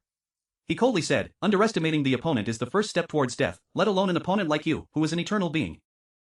Look at the color of your skin. The veins on Simon's face suddenly popped up. Are you a sacred elf or a white elf? Or could you be a high elf of the Eastern Peninsula? The veins on his face began to gather together, becoming denser, redder and blacker. Immediately afterwards, Simon's whole frame started to swell up and change shape. He grew 7 or 8 inches taller. His fair skin fell off and turned into ashes, revealing the solid but grayish-black keratin underneath. Simon was roaring in pain, as if he was going through torture. Spurs grew out from both of his shoulders and a pair of dark gray skeletal wings pierced through his back. They then extended into a pair of great wings. Every strand of his hair became thick, hard, and white. Compared to Hestad and Chris, Simon's face did not become too sinister or terrifying. Instead, with an extra pair of bat ears, he looked weirdly beautiful. Simon, who transformed into his true form, coldly extended both of his wings and claws. His grayish-white eyes were fixed on Ida. This temporary true form brought forth by origin blood can greatly alleviate a blood clansman's physical attributes. This includes endurance, the ability to recover, ability to regenerate, nimbleness, senses, strength, and even instinctual comprehension towards battle as well as the special power already held by every blood clansman. Ida sighed. I just did not expect that it could even make you become more handsome. It is clear just how ugly you were before. Ida finished speaking that moment. Simon's wings vibrated while he was in his true form. With his extraordinary speed that surpassed the perception of almost every other sense, he immediately appeared before the elf. Boom! First, there was a loud sound of air being torn apart, which almost had the ability to blow eardrums apart. Tang! Then, a loud and sharp noise resounded out of nowhere. A thick, large, but powerful dark grey claw chafed against Ida's blade and sparkles sprayed out fiercely. Ida's figure was sent flying after he struck her with his claw. Due to Simon's incredibly fast movements, the loud sounds of the wind that was stirred up by his movements only arrived much later. The elf flew more than 10 meters away and fell onto the snow-covered ground. She rolled a few times before she hit a tree and stopped. Speaking nonsense cannot make you stronger. True form Simon spoke with a thicker, hoarser voice as he stared coldly at the elf lying on the ground. Her fate was still unknown. In the next moment, Simon once again moved with extreme speed that triggered sonic booms, and instantly reached the area above Ida to attack her. He flung his claws downwards and stabbed through Ida's body. True form Simon said expressionlessly, "Speed, speed, and also speed. This is my everything, my only power."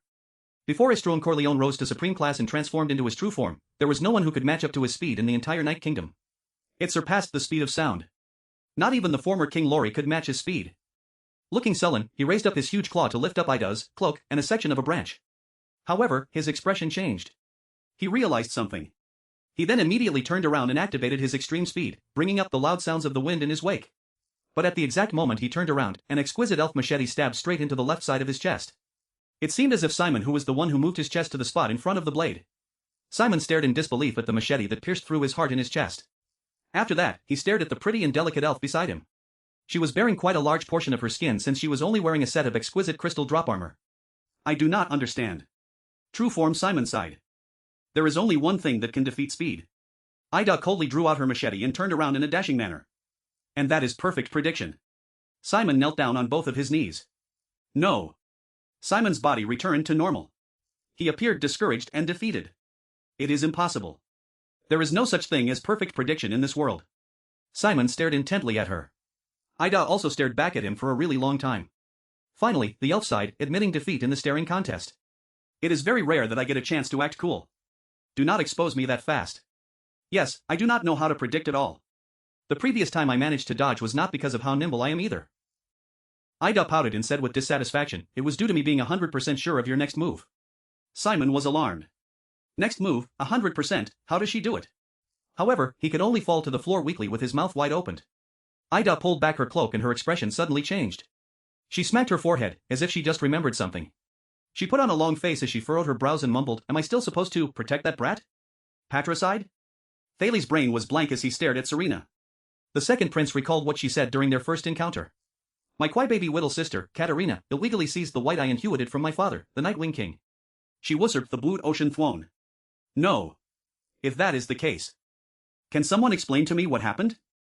Thales sighed and stared at the pair of Blood Clan sisters in front of him. He said bitterly, I knew it. The queen of a kingdom would not personally be involved in a dangerous situation and chase after a few political refugees without any reason. More importantly, my so-called ally. Yes. Serena smiled lightly as she cut off his trail of thoughts and waved her hand at Rolana. Rolana casually flung Thales towards the black coffin. Thales painfully crashed onto the stone coffin headfirst. That is not all, my dear Thales, Serena gently said. In front of her, Night Queen Katerina's expression abruptly changed. Serena could be heard enunciating her words clearly with a smile on her face. Her motive of coming here personally is for this coffin. This is the only weapon that can tackle the mystics. A shudder wrecked through Thales' body. Serena could be heard laughing as she said, the legendary anti-mystic equipment. The Dark Knight Black Coffin. Thales was stunned as he stared at the black coffin beneath him. This coffin that he once climbed into was actually the only weapon that could attack the mystics? The legendary anti-mystic equipment? However, Serena had yet to finish her speech. She stared at Katerina's murderous gaze and said her next words with a sigh. In this coffin, there is someone imprisoned within its seemingly seamless dark black slab stones, from thousands of years ago. Thales' pupils started to contract as his breathing sped up. Then, Serena spat out the final words, a mystic. Chapter 87, Your blood is quite nutritious. Thales' brain stopped working for 3 seconds before he could think again. Inside this is, a mystic? Are you serious? Thales still had fear lingering in his heart when he recalled the air mystic and his human ball. Then he exhaled, fortunately, he is sealed in it. Katerina Corleone looked at Thales' reaction and frowned deeply. Serena, on the other hand, had a smile on her face as she shook her head and licked her lips. You have misunderstood me. Thales lifted his head in confusion. This mystic was not sealed, but imprisoned. Sealing lasts forever. As for imprisonment, Serena stared at Thales' ghastly expression and pointed towards the black coffin beneath him as she chuckled, that mystic can be released at any moment. The moment she finished her speech, Thales lowered his head in disbelief as he stared at the black coffin beneath him. He felt its cold temperature. Release? Soon after, his face was filled with terror. He jumped off as swift as a clap of thunder, like he was sitting on an ejector seat. If Jins was there, she would have probably felt very gratified that her training finally showed results. He urgently leapt off the black coffin and fell onto the snowy ground. He just wanted to be as far away as he could from that black coffin. Are you crazy? Thales yelled at the giggling Serena in anger and confusion. How could you keep something, or a mystic could get out of any time, for a whole month? Serena laughed nonchalantly. This is nothing. The Corleone family has guarded this secret for more than 600 years. Otherwise, why do you think our Night Queen would be willing to travel thousands of miles across the sea and bring along the elite Sacred Blood Army? This was the Corleone family and my father's promise to the Blood Spike Empress that year. It concerns the Corleone family as well as the Night Kingdom's life and death. Thales listened to her speech in a daze. His brain started to work by itself. More than 600 years, this is a suspicious number. Blood Spike Empress? Such a familiar title. This is not right. Throughout the peninsula, almost all of the country's leaders have different levels of power from the archdukes to the kings. However, the only people who were known as emperors were those from the ancient empire and the final empire's emperors, correct? Why would there be an empress? Could it be one of the empire's many emperors from ancient times? It is possible, after all, the Blood Clansman lifespan. Wait a minute. Thales suddenly quivered. It was not his first time hearing this title. Thales' brain revealed a memory from a long time ago. It was from the scariest enemy he had ever met, the mumblings of the air mystic. Accidents, accidents. Ha ha. I am starting to understand Empress Helen's source of strength. The Blood Spike Empress. Their titles were both Empress. Also, the life and death of the Corleone family? Thales furrowed his brows in deep thought. Right at that very moment, Katerina cut her off with a cold voice. Enough. These are all the family's top secrets. They cannot be announced to the public. Serena laughed happily as she pouted at Thales. That is right. But now, he already knows about it. What do we do? Thales felt his skin crawl when he looked at Katerina's purple eyes that had switched to him. Her eyes were pure, sparkling, enchanting, and also overflowing with murderous intent. It seems like you know what a mystic is, the queen said coldly. How unfortunate. Thales shuddered all of a sudden. Wait. Thales was confused and flustered as he glanced at the smiling Serena. Then, he switched his gaze towards the murderous Katerina. This is bad. Wait, no. The secret must be guarded, Katerina could be heard saying slowly. Thales' brain started to operate at a crazy speed that surpassed his usual thinking rate. The Night Queen stared at him quietly as her right hand started to transform into pure white, sharp claws. Wait a minute. Thales was anxious as he struggled against the ropes that tied his hands. The next moment, Katerina's figure disappeared from his sight. Thales instantly felt the shadow of death looming over his body. Two enormous, pitch-black monsters with huge wings collided face-on into each other. They did not slow down even in the slightest bit before the crash in the air. Bang! It felt as if the air shook in that moment. The smaller monster shuddered. He let out a muffled groan and trembled as he flew backwards. The bigger monster got the upper hand. He utilized his ferocious fist that was covered with spurs and sharp claws. With a ton of force, he struck hard against his opponent's left chest. Blood flew and splattered everywhere. Do you want to compete with me in terms of strength, citizen of the Empire? Hestad asked fiercely in his transformed voice. Chris roared angrily as he held onto the wound on his left chest. He flapped his huge wings to rapidly fly backwards. But Hestad had no intention of letting him go. Hestad's true form was more inclined towards a dark brown color. Compared to his opponent, he was more violent and bigger in size, his spurs and sharp claws were even sharper, and his pitch-black skin was fully covered with a hard, external shell. From afar, he looked like a black warrior covered in full armor. His thick and heavy wings were stirred up strong gusts of wind as he lunged at Chris. Trueform Chris clenched his sharp teeth tightly against each other and lifted up his arms to block the attack. Rip! Sharp claws tore open Chris' right arm. Blood once again gushed out violently. We know each other too well, and we both know how this battle is going to end. Hestad roared and bared his sharp teeth while he continued to attack. Every battle we had before the throne always ended in my victory. His claw pierced through Chris' right shoulder. Chris cried out in anger and in pain as black blood oozed out, drenching Hestad's palm. Hestad flapped his wings and restrained Chris, who was too weak to move. Then both of them fell towards the ground with astonishing momentum. Immediately afterwards, he clenched his right fist and threw a punch forward without holding back. Boom! He used his extremely powerful fist and knocked Chris to the ground. Huge cracks appeared on the snowy ground due to the explosion caused by their scary strength. Snow and dust dissipated entirely, after which the sinister figures of the two Blood Clansmen's true form were revealed. The bigger figure was firmly pinning the smaller figure to the ground. The strong Hestad used his fist to press against Chris as he coldly said, "See, it's precisely this kind of ending. No one can block my power, and no one can break my armor. It is the perfect balance between attack and defense. How can you even stand a chance?" It seemed like Chris' injuries were extremely serious. His chest caved in due to Hestad's brute strength. But surprisingly, his cheeks were still moving, and he gave out a broken smile even though he was dying. "Yes, I still remember the Night Wing King praising your ability. Strength, speed, resistance. The simpler the ability, the deadlier it is. That was what he said. Chris coughed out a mouthful of black blood as he laughed and said, Battle Wing Hestad Corleone and Flash Wing Simon Corleone respectively led the Sacred Blood Army shock troops and reconnaissance soldiers. Under their joint hands, they were almost unbeatable in the front lines of the war in the peninsula. The old butler closed his eyes and sneered lightly. Hestad's expression slowly changed. But you were Darkwing Chris Corleone and His Majesty's most trusted military counselor as well as assistant. Do you remember that? Hestad's expression turned cold as he cut off the old butler. Along with the logistics official Red Wing Lee Corleone, we were the Night King's fearsome four wings.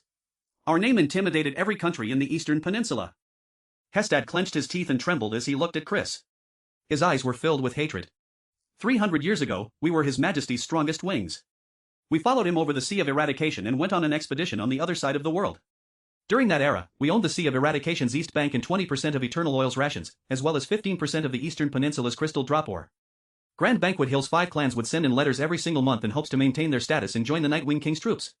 Even Wild Vast Mountains Silver Wolves, Seal Prairie's Red Wolves, Desert, Glacier, and also Black Mountain's 3 great orc tribes, would all send someone to express their sincerity towards His Majesty. Chris sighed sadly when he heard these things, whereas Hestad clenched his teeth. His sinister face was filled with an eerie coldness.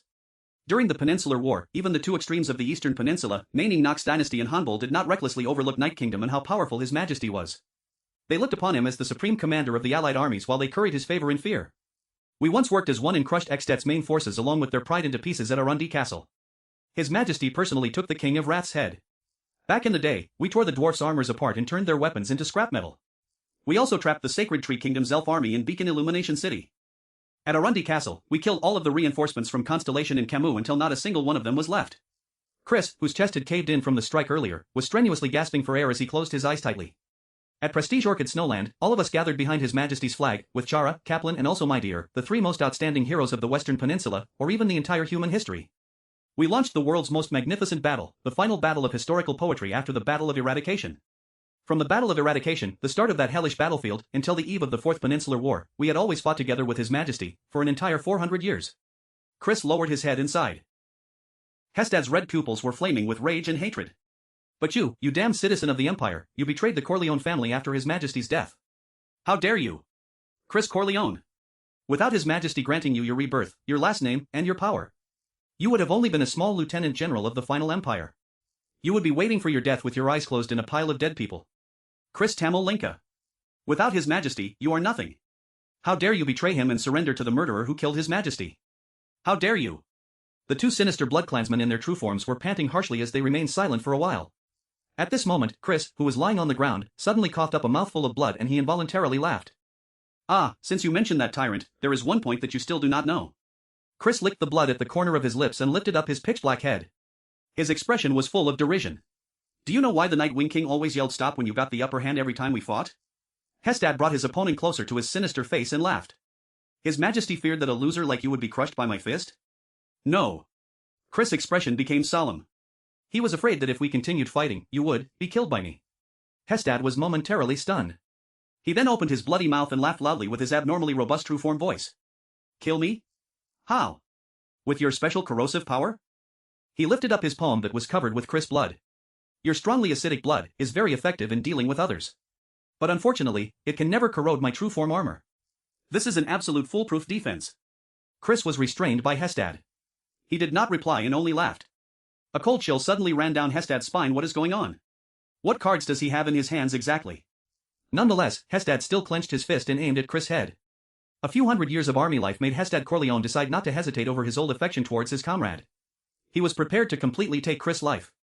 How long was 0.1 seconds? Thales would tell you that it was long enough for him to close his eyes and roar one single word. And so, the moment when Katarina, whose killing intent was clear and obvious, disappeared, the transmigrator closed his eyes and yelled, Kovendir. Wind rushed by his face. Thales squeezed his eyes shut as breathed harshly. Ha, ha. He opened his eyes a little.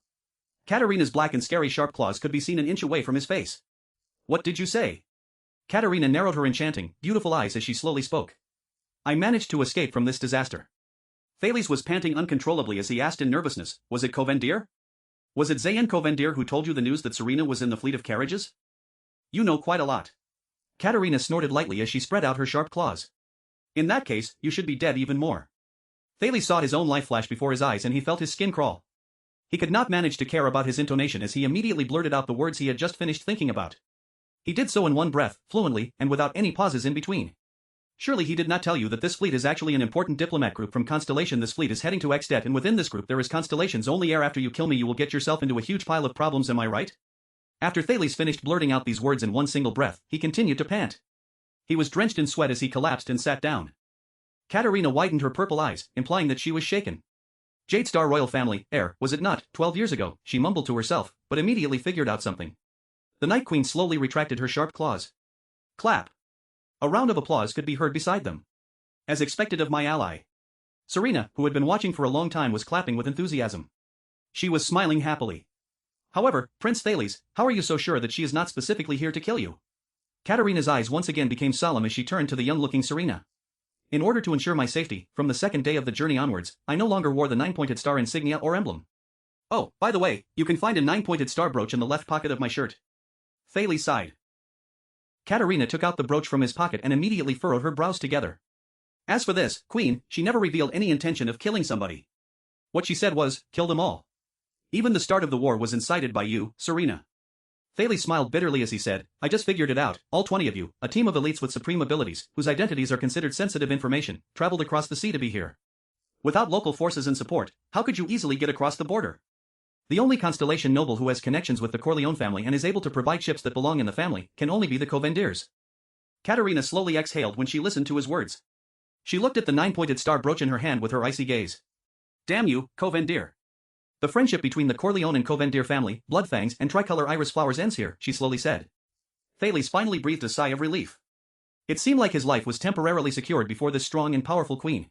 Katerina held the brooch tightly in her palm and muttered, the people from the Covendier family only told us that the traitor of the Corleone family was currently in the carriage fleet up north. They only said that it was Constellation's supply transportation fleet to the Northern Territory, but never mentioned that it was the second prince's diplomat group. It seemed like they did this on purpose. After we got off the ship, we stayed in their encampment the entire time. We do not even know that Constellation has gotten a new heir. Thales' expression changed as he said angrily, that was such a huge matter that the whole of Constellation knew about it, down to the very last detail. Why did you not check and confirm the matter on your own?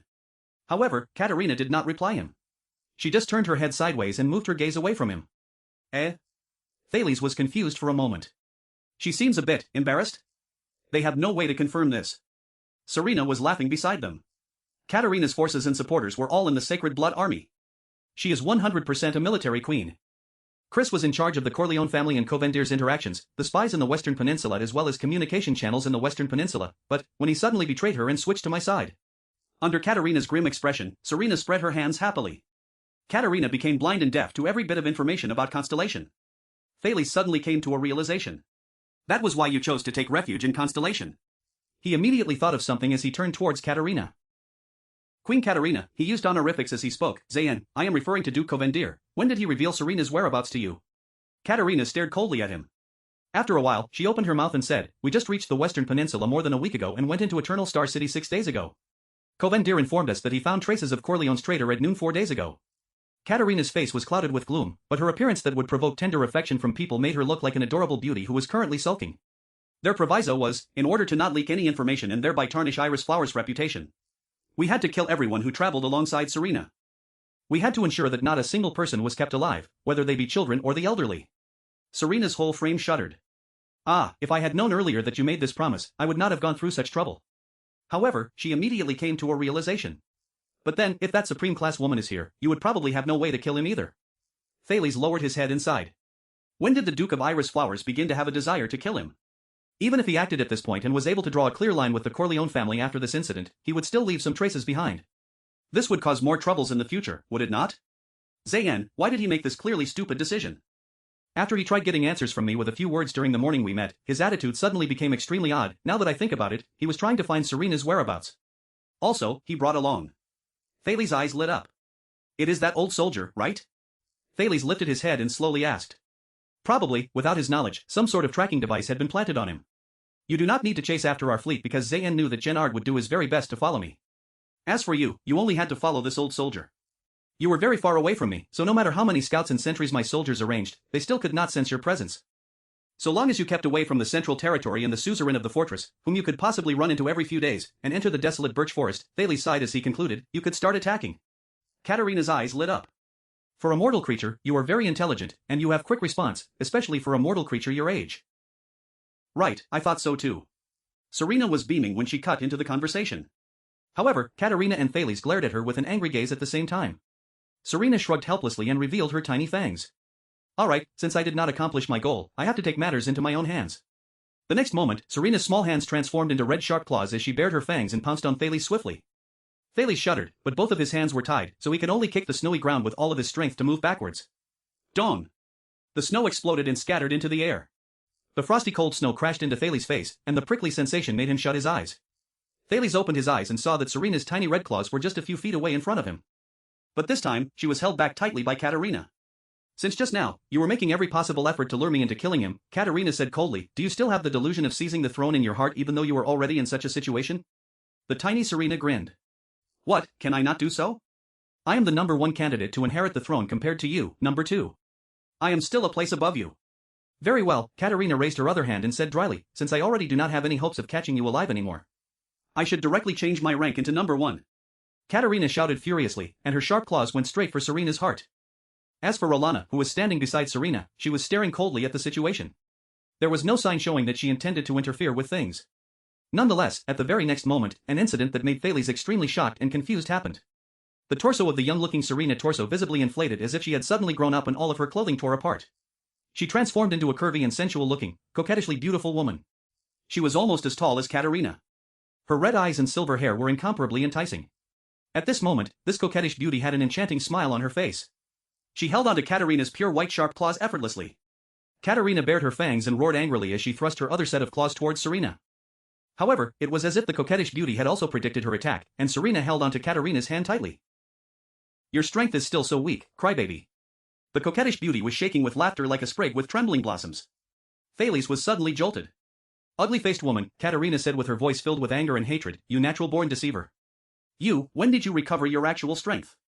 Thales looked at the coquettish beauty with red eyes and silver hair as he cried out in surprise. This is impossible. You only sucked my blood twice. Under Katerina's solemn gaze, the grown-up version of Serena, who was naked and showed no signs of embarrassment, blinked her bewitching eyes and gave him an alluring smile. Oh, about that, your blood is quite nutritious. Chapter 88, Awakening, 1. Supreme class battles do not have sluggish rhythms and scattered force like superclass and ordinary class battles. More often than not, superclass battles and ordinary class battles would look terrifying, but in reality, they would waste a large amount of their strength and stamina. In contrast, almost everyone in Supreme class were fearsome existences who had full control over their powers and can use them flexibly in any way they wanted. Therefore, battles between them were often timed to perfection, simple, and straightforward. Time and effort were saved, and these battles were also highly efficient and very fatal. For them, if one party slipped up even slightly in terms of control, it was very common for the other party to reverse the situation and gain the upper hand in the blink of an eye. Like now. Hestad expressionlessly pressed Chris onto the ground. His right claws were tightly clenched, and his strength slowly increased along with the contraction of his terrifying true-form muscles. It was aimed towards Chris' hideous head. Chris laughed softly. Old friend, whether I am fighting by your side, or as your enemy, both of them would be my honor, Hestad said plainly. In the next moment, he threw a punch with tremendous force. Unstoppable. It only took 0.5 seconds from the time the punch fell from the air to the time it touched the tip of Chris' nose. Within these 0.5 seconds, Chris abruptly revealed his fangs and he roared furiously. The skeletal wings on his back shot out from the snow-covered ground. The sharp thorns on the tip of the wings went straight for Hestad's eyes. It was a futile struggle. Hestad, having experienced many battles, snorted lightly in his heart. With his most familiar battle instincts, he quickly twisted his strong body, then relaxed his left hand which was restraining Chris, and his right fist continued traveling downwards. Chris seized the moment when Hestad relaxed his left hand to pound his fists on the ground. His heavily injured body shot up and charged back towards Hestad. Hestad's horrifying right fist grazed past Chris' hideous left cheek and left ear. The strong breeze mercilessly shaved off skin and flesh, shaving off a piece of horrendous, black flesh and blood. Boom! Hestad's fist landed on the ground. Snow flew everywhere. The heavily injured Chris had half his face scraped off. Howling, he used the force provided as he charged backwards, and bent his arm to use his elbows to hit Hestad's armored chest with all his strength. Hestad calmly watched his old friend's counterattack. He blocked Chris' arms with his chest. The muscles on his waist and legs flexed while his skeletal wings spread open to maintain his balance. He absorbed part of the impact and shifted another part of the impact to other parts of his body. He managed to negate Chris' attack after sliding backwards on the snow-covered ground for only 2 inches. Chris flapped his bony wings frantically, but he could no longer make Hestad move back at all. The struggles of a trapped beast, the huge Hestad said coldly. Before Chris could react, Hestad roared furiously. Clenching both his claws, he suddenly exerted force towards the middle of his arms. Chris' head was planted on Hestad's chest. Hestad's powerful fists, which possessed astonishing momentum, went straight towards Chris' head from both sides. Chris reacted extremely quickly by immediately extending his elbows upwards and blocking Hestad's arms. With a burst of strength, he moved his head before Hestad's fists could touch his head. Under Chris' interference, Hestad's fists missed the latter's head by a few millimeters. The pair of fists with spurs on them crashed into each other 2 inches behind Chris' head. Boom! The huge, explosive sound even made Chris, who had just avoided disaster, deaf for a second. Fortunately, he had the powerful regenerative abilities of BloodClansmen who were in their true form. In the blink of an eye, his body adjusted its blood flow and concentrated in his brain, healing his damaged ears. However, the battle had yet to end. Hestad did not care at all that he had missed an opportunity to kill his opponent. He immediately pulled back his arms, restraining Chris to his bosom. "Do you prefer to die like this?" Hestad asked coldly. In the blink of an eye, the muscles in his arms contracted with great strength. His terrifying arms bound Chris' upper body tightly, restraining him tighter and tighter. "After I shatter the bones in your entire body, I will mercifully dig your heart out." Snap! Snap! The sound of bones snapping inch by inch resounded. Chris howled in pain, but he could not free himself from Hestad's deadly embrace. Hestad laughed out loud and hugged Chris tightly, as if he was embracing a battle companion. Just like how they embraced each other without any ill feelings after achieving victory in an arduous battle when they were younger. However, the glorious past had disappeared without a trace forever. Snap! Chris' bones were still fragmenting piece by piece. "Before you die, beg for forgiveness from His Majesty." Hestad's arms drew tighter and tighter. At this moment, Chris, who was in extreme pain, shot him a smile with great difficulty. "Time is up," he said in pain. Hestad was stunned. What time? He did not want to waste time. He prepared to continue exerting force with his arms, intending to squash Chris into pieces in his bosom. But then, Hestad realized in shock that the force of his arms was becoming weaker and weaker. What's going on? Why is my energy disappearing? Hestad started to lose feeling in his arms. He furrowed his brows tightly and released Chris without hesitation. In the next moment, Hestad stared at his arms, his eyes were filled with disbelief and shock. Impossible. For some unknown reason, half of his arms had been corroded by Chris' black blood. There was no other reason to it. My true form armor, it is completely impossible for it to be corroded. Hestad gritted his teeth hard, wanting to comprehend this impossible scene. Had a few hundred years of battles not proven this point? Chris panted on the ground with great difficulty, smiled wanly, and said, unstoppable strength, unbreakable defenses? Have you heard of the Far Eastern story about the spear and the shield? Hestad took a step back in shock. What? When did he? His arms were still corroding continuously. Swaying, Chris stood up. Your fists are sharp weapons. They also have hard armor that can withstand impact. They are sharp and hard at the same time. Amplified by your strength, which is comparable to that of a great dragon. Your terrifying battle instincts and incomparable mastery of force, you are indeed. However, when they are pitted against each other, what would happen? With an unpleasant expression, Hestad hammered Chris back to the ground with his head. No, no. However, Chris stood up again, swaying. He smiled and said, at the moment your fists crashed into each other behind my head, a slight crack that even you did not expect appeared. Maybe, after this battle, they would repair themselves. But for my blood, this slight crack is enough for it to seep into that true form armor of yours that is supposedly unbreakable, and corrode the completely vulnerable blood and flesh within. Arduously, Chris held on to Hestad's arms. The black blood on half of Hestad's arms immediately flowed through him at an increased speed. It rapidly seeped from Hestad's wounds to the insides of his body. Hestad gritted his teeth and moved his body. The corrosion from the black blood had already reached deep inside him. This is the end to our battle, my fellow clansmen. Chris coughed out a mouthful of blood, smiled wanly and said, to battle with you, it is an honor indeed. Hestad could not support his body anymore. Lying on the ground with indignation, he raised his head towards the sky and roared furiously. Can you not see it yet? Katerina said coldly, there has never been any human blood that is so nourishing. She was probably in good condition since the beginning. This woman is a born performer. You were deceived by her from the beginning to the end. Just like how she deceived everyone in the Corleone family. Thales looked at the adult version of Serena in a daze. Could it be that she was never heavily injured? So, her form as a little girl, the so-called alliance with me. When did she start? When she first arrived at Mindy's Hall? Morat's visit? Vine Manor? It cannot be, then, our alliance. However, the fatal battle between the Blood Clan sisters, where they would use all attacks at their disposal, had already begun. Do not dream of changing into your true form. Serena, whose strength was obviously superior, disregarded her younger sister's hands that were gripping her wrists. She abruptly seized Katerina's neck and sank her claws into her flesh. She smiled and said, just like in the past, you have no chance. Ugly-faced woman, Katerina said with disdain. Serena's expression changed. She whistled towards the back. The trial of strength between Katerina and Serena finally had a result. It was because the supra-class Blood Clanswoman, Rolana, who was watching the battle from the side, appeared behind Katerina in the blink of an eye and thrust her claws outwards. Shrieking, Katerina moved her head and dodged the attack, but the claws still pierced a hole in her shoulder. Serena grabbed tightly onto the wounded Katerina. Both of them disappeared from the spot at the same time, and then appeared not far away in the air, crashing hard into two birch trees and breaking them. Bang! The snow dispersed completely, revealing Serena's naked figure. She laughed softly and said, "How is the feeling of being continuously attacked and not being able to change into your true form?" With a chilly expression, Rolana appeared beside the two sisters and tightly held Katerina in place. Serena laughed maniacally. Facing the obviously restrained Katerina, she thrust her fist out so fast that it stirred up a breeze, and she punched her younger sister's face. Boom! Katerina spat out a mouthful of blood and her head was flung powerlessly to the side. Thales cursed loudly. It was obvious that the attitude of Serena's party towards him was no longer one of alliance like it used to be. Based on the situation right now, the Night Queen was his only hope. Boom! Serena's second punch landed on the Night Queen's face. "Do you miss this, Kat?" Serena smiled happily and aimed for Katerina's soft and sweet face. An older sister's love.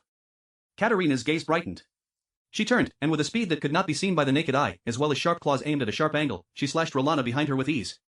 She even inflicted a wound that was so deep the bones beneath were visible on Rolana's chest. However, she did not have the time to attend to Serena who was in front of her. The patricide threw another punch. Boom! This is the third punch with larger force. It pushed Katerina onto the snow-covered ground. Thales anxiously watched the battle. At the same time, he searched through the carriage's remnants for something that can be used to cut the rope. However, with his eyesight, he could not grasp the Blood Clanswomen's fearsome and extreme speed. He could only see a sight where the three of them looked like as if they were experiencing frame skips. It was not that he had not contemplated escaping while the chaos went on, but he knew that on the snow-covered ground in the evening, he would not be able to escape the Blood Clanswomen's pursuit and attack by only relying on his short and tiny legs, no matter which party it was. Rolana climbed up from the ground and roared. On the other hand, Serena went forward while laughing shrewdly. But in the next moment, a strange sound rang from where Katerina was. Whimper, ah. Serena's expression changed drastically. Whimper, ah. Having heard that sound, Thales suddenly felt his whole body tremble. He could not help but feel that the entire world had been turned upside down. Ah, whimper. He could not even maintain his balance while sitting on the floor. Swaying, he fell down. He could not stand up anymore. Thales panicked. What is going on? Whimper, whimper. Thales moved laboriously, but his consciousness was clouded, as if he had lost all sense of direction. When he extended his hand towards the left, it ended up being extended to the right. When he raised his head up towards the sky, it went even deeper into the snow-covered ground. After wriggling about randomly, he finally shifted his gaze towards the battlefield. He shifted his eyes towards Katerina. Her purple eyes had currently become pure black and an unknown black liquid seeped out of her eyes without stopping. Beside her, Rolana fell onto the ground as if she was drunk, just like Thales. She was cursing out loud with gritted teeth. Thales' heart jolted. Is Katerina crying? He immediately thought of Katerina's nickname, the Weeper. So, is this her ability? With black liquid flowing out of her eyes, Katerina emitted a strange and mysterious sobbing noise. She slowly stood up and looked at her older sister. Tears of the Bloody Night. With her body swaying, Serena spoke resentfully, who would have thought that it can be used without the true form? Amid these strange cries, Serena kept herself going with much effort, intending to punch through her younger sister's chest before collapsing. Slap. Thales saw in astonishment that Serena's fist was clamped tightly by sharp white claws that had spurs growing on them. Serena furrowed her brows. Katerina, who was restrained all along, raised her swiftly transforming head. Her ears became longer, her fangs became sharper, and parts of her bones jutted out of her face. Her entire face gained a strange, pale white color. Thales watched in a daze as Katerina's entire body expanded, changed shape, and had white skeletal wings grow out of it. She slowly transformed into a massive, white monster. The true from exclusive to supreme class members of the Blood Clan. Bang! Amid Serena's shrill cries, her sister had already punched a hole through her stomach. Whimper, yes, whimper, my elder sister, whimper. Katerina, who was in her white true form, had her pure black eyes open. She spoke with a hoarse voice, your younger sister, loves you very much, too, whimper. Serena shrieked and frantically shook her body, but within Katerina's strange cries, she was powerless. Whimper, it seems that you did not recover well, my elder sister, whimper. At this moment, Katerina looked like she was sobbing and talking at the same time. It appeared especially terrifying. In contrast, whimper, I have improved too much. Whimper, right now, I, whimper, do not even have to change into my true form to use Tears of the Bloody Night. Whimper, this forbidden ability is truly one that attacks without differentiation between friend and foe. While using her alleged Tears of the Bloody Night, Katerina raised her fist that had pierced through Serena's stomach and dragged Serena in front of her. She displayed an expression that looked like she was both crying and smiling. Thales shut his eyes in relief. Does this count as executing a major attack in time? This change in this situation is truly scary. Katerina's skeletal wings slowly extended and unfurled. The skin and flesh on her body began to fall off. Soon, she would completely change into a pure white, true-form Blood Clanswoman. However, Now, Rolana, Serena said, barely alive. Katerina furrowed her brows. It appeared that Rolana, who was lying on the ground, had adapted to that feeling of having lost her sense of direction and balance. She hugged her arms hard around Katerina, who was still transforming. Rolana flashed a charming smile that immediately became a bitter, wan smile. Your Majesty, I'm sorry, but this is for freedom. Thales felt an ominous presentiment. Boom! The next moment, Rolana's entire body exploded and dispersed into black blood that filled the whole sky, but splashing onto a small area. It drenched the still transforming Katerina and the heavily injured Serena entirely. Both of them raised their arms to cover their faces, blocking off the black blood that showered from the sky. A mere few seconds passed, the strange cry stopped abruptly, and was replaced by Katerina's shriek. Ah, this is... She raised her trembling hands. Staring at the black blood on them, she roared miserably in disbelief, filthy blood poison. Katerina appeared as though she was splashed with the sulfuric acid which existed in Thales' past life. Under that black blood, her entire body trembled, and her true form started shrinking. Without the effective tears of the bloody night, Thales sat up and watched the scene in a daze. What is this? At that moment, Serena pressed the wound on her stomach hard and let out a sincere, wild laugh that filled the whole sky. Ha ha ha ha ha ha ha. The next moment, the skin and flesh on her body fell off inch by inch. A blood-red layer of keratin grew and took shape. Her ears became long and her skeletal wings pierced through her back. Spurs and sharp claws eventually took shape. In the blink of an eye, Serena changed into a massive, blood-red monster. Apart from the color, she looked almost exactly like Katerina. There was only one small difference. Unlike Katerina's facial features, which were still pure after changing into her true form, Serena's facial features. Trembling, Thales remembered the scene that he did not want to recall the most. A large, black mouth which extended to the back of her ears. A pitch-dark nose which is completely devoid of anything. Eyes that were like two irregular black holes. This is, apart from the fact that the skin was no longer scorched black and withered. This was basically the terrifying mummy version of Serena Thales saw that night in the black coffin at Vine Manor. Drenched in cold sweat, Thales watched the scene. He suddenly understood what Katerina meant when she called Serena an ugly-faced woman. Truly, she's really ugly. Serena, who had an inelegant true form, opened her massive mouth and revealed fangs that were equally irregular. As though having her prey in her grasp, she let out a savage snarl at Katerina. Roar! Kaboom! Amid the true form Serena's horse cackles and Katerina's screech, the Night Queen's wings were snapped. Tear! The next moment, Katerina's left arm was torn to pieces. Blood splattered everywhere. Rip! This time, her right arm was effortlessly snapped off. Katerina, who had lost both her arms and both her wings, howled maniacally. However, true form Serena only flashed a victorious smile and struck her onto the snow-covered ground with a punch. Boom! The terrifying true form Serena raised her sharp, red claws, that were at least double the length of those of a normal blood clansman, and fervently swung them downwards. Tear! She chopped off both of Katerina's legs. Katerina's true form finally disappeared completely, resuming her form of that endearing-looking queen in black. However, she was already too powerless to turn the tables. Thales watched this reversal of the situation in a daze. This is bad, he thought, very bad. Katerina, whose 4 limbs were broken and wings shattered, spat a mouthful of blood in indignation. She watched as the true form Serena slowly changed back into her normal appearance. The true forms of supreme class members of the Blood Clan are terrifying, Serena said happily and seductively to her younger sister who was lying on the ground in an extremely pitiful state. However, very few people know that the process of changing from our normal states and into our true forms is a process where we transform our body's tissues, change our blood, and become reborn. Serena picked up the cape Rolana left behind after sacrificing herself, and wrapped it around her own body. She sat beside her younger sister and made a pretense of sighing. This is the time when the immunity of blood clansmen towards special toxins is at its weakest, especially if there is blood clansmen from the same family and the same source, who voluntarily dissolves the filthy blood poison into her own body and lets you absorb it while you are changing forms. Is this not a brilliant idea? You know, your so-called forbidden ability had always given me a headache. Thales found a sharp wooden fragment and desperately sliced at the rope that tied his hands behind his back. However, this was totally not as easy as depicted in the television movies from his past life. He could not see the situation behind his back, nor know what the most effective way to slice through the ropes was. He was also unable to exert force. I must be a little quicker. Or else, after Katerina, it would be my turn. What should I do? Gritting his teeth, Thales contemplated frantically. Katerina, who was powerless to fight back, resentfully said, "Crazy bitch. Using your subordinate's life do you know how painful it is for someone to absorb poisonous blood into their body? Ha, I like to see this adorable manner of yours the most, where you can only retort with foolish words after the situation is reversed at a crucial moment." Serena clapped happily and laughed loudly. Seeing how powerful I am, the Night Wing King would probably be very gratified, don't you think so?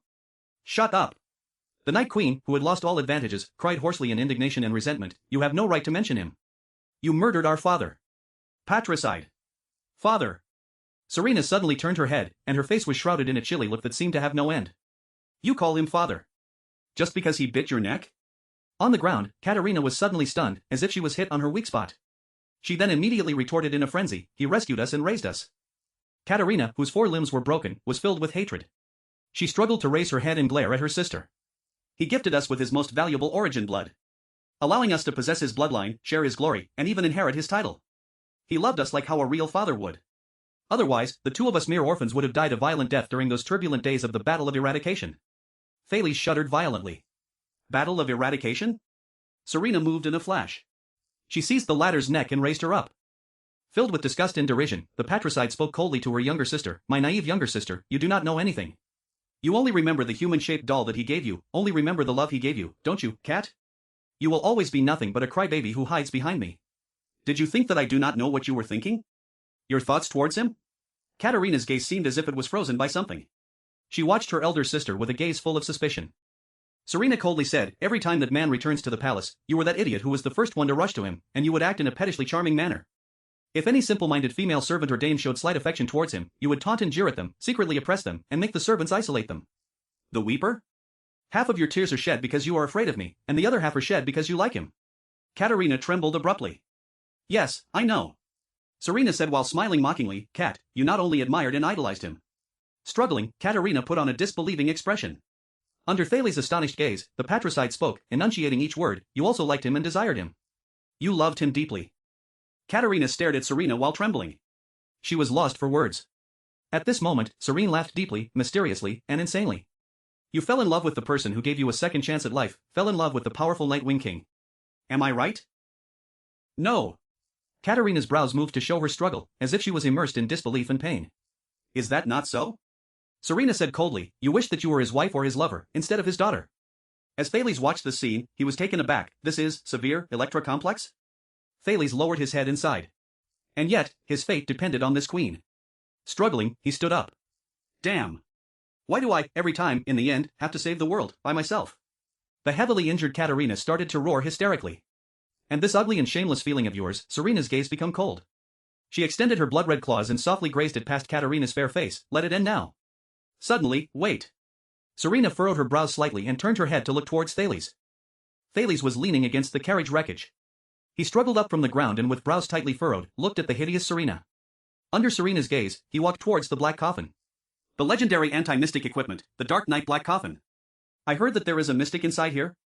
Panting, Thales' jade star flashed a bitter smile. He is even the type that can be let out. Do you want to meet him? Chapter 89, Awakening, 2. Tower of Eradication. House of Science. Truth Library. This was an enormous storeroom. Red rays of sunset pierced through the dome roof made of crystal drops and shone upon rows of large bookshelves, making the record books made of various, colored materials glisten. Can you be a little more serious? A lean and handsome middle-aged man with short, gray hair held an everlasting lamp and stood behind a row of huge bookshelves, staring in dissatisfaction at the other side of the bookshelf. There was a sickly, blond young man who sat leaning against a bookshelf. The Class 2 police officer of Eternal Star City, Cohen Karabayan, raised his head with a fatigued expression and looked at his teacher, Zadie Tafner. So tired that he was barely alive, the police officer raised his hand and said, Hey. I asked someone to help me take a month's leave and took 7 days to travel without pause to the Tower of Eradication. Then you pulled me here before I could even catch up on some sleep. I only ate 2 pieces of bread during all this. Cohen weakly patted his stomach and protested feebly, can you at least show some concern for your students' welfare? His middle-aged teacher, Zadie Tafner, snorted and put down the everlasting lamp. He nonchalantly took another book. It was you who voiced your desire to read records on science for reference. You know that Shaw wouldn't agree, that old Far Easterner sticks obstinately to the rules. I can only make the best use of the time when he is not around to come here with you. Remembering Master Shaw's temper, Cohen leaned against the bookshelf behind him. He felt that he could not arouse any interest to look for books at all. He spoke in resignation. Shao, did he not give up the inheritance right to the greatest sword sect in the Far East to come to the Tower of Eradication? I thought that, having done something like that, he would not be so conservative and rigid. How would I know? All of Shao's inheritance have all sorts of weird regulations. Anyway, until now, I have not figured out the operation protocols of those sects of theirs. If we were members of Far Eastern sword sects, as a student, the moment you walk through the door, you should respectfully kowtow to me. If you are disrespectful towards me, like right now. Zadie glared angrily at Cohen. I can cripple your sword hand. Cohen rolled his eyes. Have you found any connection between the Disaster Sword and Blood Bottle Gang? The police officer asked dispiritedly. No. It's still just things that both of us already know. Zadie snappishly put back the ancient sheepskin book in his hand to the shelves, because I am very inefficient. And there is a student who is refusing to get up to help. Cohen pretended not to hear the last sentence. He contemplated and said, "Alright, then why don't you tell me about the people of the tower's attitudes towards those disaster swords? How much do the people in the tower understand about them? Perhaps it would be helpful if I combine it with the information I saw in the police station?" Zadie stopped moving his hands. He looked at his student and was silent for a moment. In the end, he sighed, "Very well, but if you want to know, you will have to join our secret group." Secret group? Cohen turned his head curiously. In short, we are a small group of people in the Tower of Eradication who are entrusted with a special mission. The aim is to fight against the inheritors of the Sword of Eradication outside the tower, who are otherwise known as disaster swords. I'm in. Cohen's eyes brightened. He must join them. He must understand more things about the disaster swords, about that violent type of power of eradication. Even if it is for Raphael and Miranda. He clenched his fists discreetly. So readily? Zadie asked in surprise. He then flashed a joyful smile. All right, this group consists of Chartier and myself. Now, there's you, too. Cohen opened his mouth in disbelief. There are only 3 of you, us? A small group of 3 people fighting against the disaster swords? Cohen looked as if he had been scammed. He stared at his teacher in disbelief. It's a joke, right? What's wrong with having 3 people?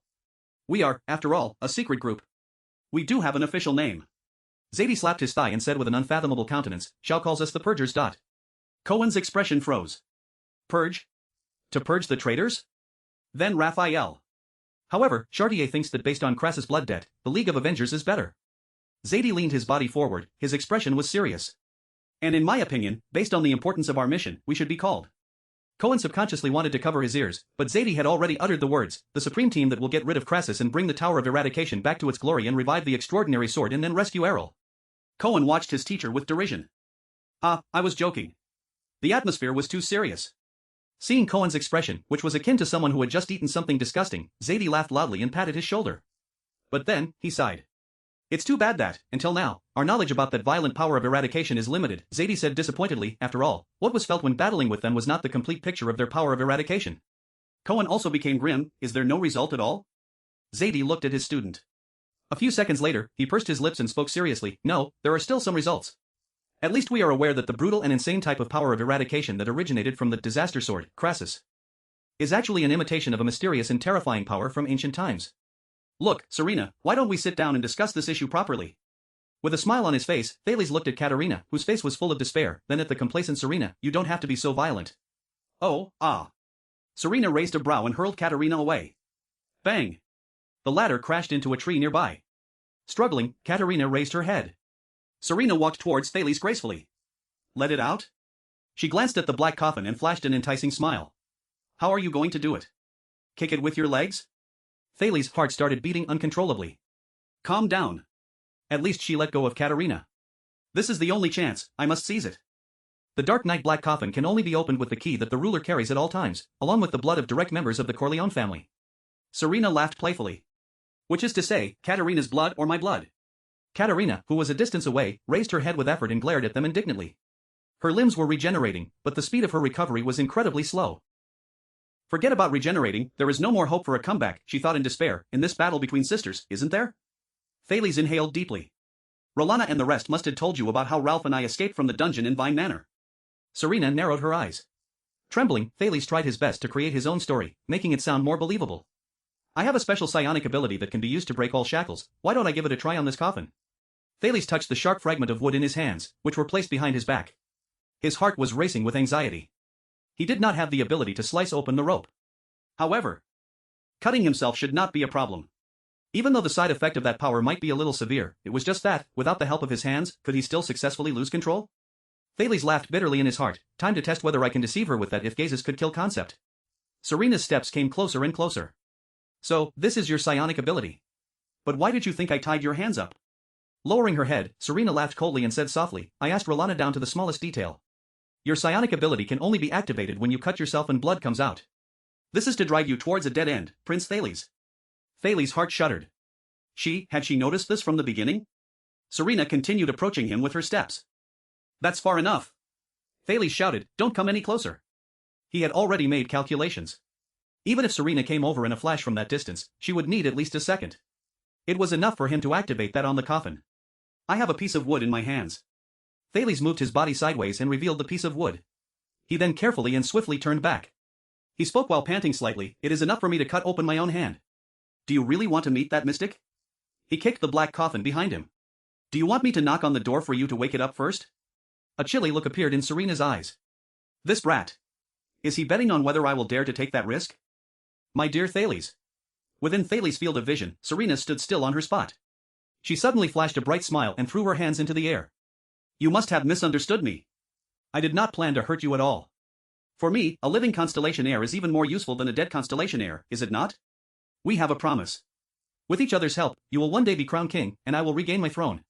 Have you forgotten? The blood clanswoman from the Corleone family smiled brightly. Do we not have a marriage contract? Thales' brows furrowed. This old witch. Ugly-faced woman. Serena extended her right hand and slowly clenched her fist. We will join hands. With the navy of your eastern sea hill and south coast hill, and our natural geographical advantages at the sea-gazing cliff, we will occupy the east and west coasts respectively. We can make the southern part of the Sea of Eradication, which is rich in eternal oil, into an inland sea belonging to the Starlit Night Alliance. Between Constellation and the Night Kingdom, we can share our gains and assist each other, intimidating our opponents from our respective peninsulas and making them hesitate in attacking us. For you, it would be Extet and Camus. For us, it would be Mainiquinox and Hanbol. Serena looked right at Thales. These were my initial thoughts. Do not trust her. Katerina spat out a mouthful of blood. She spoke with hatred. Only the most insane demons would dare to form an alliance with this poisonous bitch. Bang!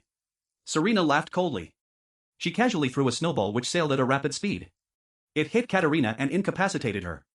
Thales exhaled deeply. Serena continued, speaking expressionlessly, I know that you are not a normal 7-year-old child.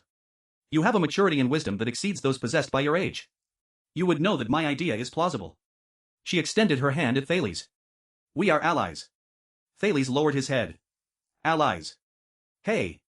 You intended to kill me earlier. Thales furrowed his brows as he spoke. It was to divert my younger sister's attention and defeat her in the end. Serena flashed a smile. It was a pleasure working with you. But Thales raised his head gently and shook it slightly. Serene, this is the last time I call you this. Serena's expression changed. Thales sighed. Let this deception end here. You never saw me as an ally at all, ugly-faced woman. Serena's gaze became cold. The first time we met, your words were already filled with lies. You said that you were the true heir of the Corleone family as well as the rightful and legitimate ruler of the Hill of Pain. In regards to this, I did not lie. Serena blinked her large, charming eyes. However, Thales, who had a deep impression of her other side, was not swayed at all. I was indeed the first in line to the Night Kingdom throne and heir apparent to the Night Wing King, Laurie Corleone. Serena opened her mouth, sticking out her index finger and rubbing off a trace of blood from her cheek. She then placed her finger inside her mouth and sucked on it. This action made her seem even more attractive and seductive, but Thales was secretly anxious. How long can I drag this on? Where are Ida and the rest? With serene speed, there is only one chance to utilize this loss of control. Besides, the effect is inconsistent. Unless it is at the last moment, I mustn't draw this card. But you did not mention the truth about you murdering the previous king. Thales shook his head. In other words, you are not a loser in the fight for the crown among those who have their eyes on the throne. Instead, you are a criminal who was guilty of a serious crime, who murdered your father the king, whose crime cannot be pardoned, and whom everybody has the right to punish. Serena's charmingly smiling gaze froze. Even if you become powerful, I'm afraid that no one in the Night Kingdom would support your coronation. Thales raised his head and stared at Serena. He spoke, enunciating each word clearly, there is no possibility of you regaining the throne at all. The sun was about to set. There was a deadly silence in the snow-covered land. Serena stared at him. She did not avert her gaze for a long, long time. I have had enough of you. Serena's smile disappeared. Her voice was extremely cold. Arrogant mortal, you are right. Even if I kill Katerina right here. The Sacred Blood Army is extremely loyal to her. Along with the clans behind those warriors who covet the Blood Ocean throne, Costigan, Sullivan, and Lorilia. It is impossible for them to allow me to be crowned either. So, your true enemies are the opposers who can be found almost everywhere in the entire Night Kingdom. Thales shut his eyes tightly and exhaled. So, you need the power of a kingdom to destroy those opponents that you cannot match up to. Originally, I only wanted to borrow all your power to intercept Katerina. However, the assassination of the ex-dead diplomat group gave me a massive revelation. Serena, whose face was as cold as frost, nodded. The death of an heir triggers war between kingdoms. Not to mention that the King of Constellation made a sacred pledge in public that if you die, the person who will avenge you will be the next king. Thales heaved a sigh. Serena shook her head and sighed. For the heir to Constellation to die under the shameless interception of the Night Queen, and for the latter to disappear without reason, how many ambitious schemers do you reckon would attack the Night Kingdom at all costs, or at least make a relevant pledge just for the throne of Constellation? After all, it only takes a week to sail with the ocean currents from Constellation's south coast hill, and across the Sea of Eradication to reach the Night Kingdom. War will wipe out the opposers in the Sacred Blood Army, and provide me with a more submissive Night Kingdom. Serena took a passionate step forward. And the true heir of Corleone would make vigorous efforts to save the situation at the last moment. So, this is the aim of the alliance. To borrow the power of Constellation to wipe out your opposers. Watching Serena's expression, Thales spoke quietly. The Starlit Night Alliance was a complete scam. You do not understand, childish brat, Serena laughed coldly and said, the purpose of an alliance is to fight against your enemies. Thales glanced at the unconscious Katerina. No, Serena said in a cold voice, what I meant was that, to form an alliance with your enemy, and then betray him at a crucial moment, betrayal is the true essence of an alliance. Thales furrowed his brows tightly. I see. This is her logic for survival. The Starlit Night Alliance, the first act of diplomacy in Thales' life, became a complete failure at that moment. In the future, in the countless times Thales will sit before the negotiating table, he would be unable to help but think of this scene. At the same time, he would recall the true essence of an alliance with wariness in his heart, as well as the Starlit Night Alliance between him and a certain blood clanswoman that only lasted for about a month before ending in failure. Thales sighed, as expected, to have an adorable, capable, lowly vampire with red eyes and silver hair, who is a childish brat with a sugar and ice personality, and has lived for a few hundred years, to suddenly appear to speak with me that sickeningly sweet voice and call me big brother, and even eagerly wanting to marry me. This tactic, I was the one who thought too much. He lowered his head in desolation. This world is, after all, not like the ones in those novels with simple plotlines. Chapter 90, Awakening, 3. The descendants of Disaster Sword want to imitate a type of the power of eradication? Cohen raised his eyebrow. Imitate? Does that mean this type of power has a prototype to be imitated? Prototype. Zadie thought about it seriously and nodded. Yes, you can say that. There is a type of superpower that can act as a prototype, and one can imitate it. Cohen furrowed his eyebrows and muttered, superpower?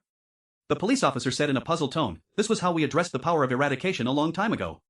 So the prototype of the superpower first appeared before the Battle of Eradication, that was at least 700 years ago? Longer, it was a lot longer than what you imagined. Zadie sucked in a breath as he recalled his discussion with the other scions. He then said faintly, the prototype you mentioned appeared from the age of feudal kings to the ancient empire, but the most famous record was during the climax of the ancient empire's first civil strife. There was a person who possessed that prototype superpower, who led the army into the capital of triumph and cut off the supreme emperor's head. Cut off an emperor's head? Cohen widened his mouth in shock. Emperor? I would still believe you if you were talking about the small and weak final empire, but that was the great ancient empire. Why did history class never mention this?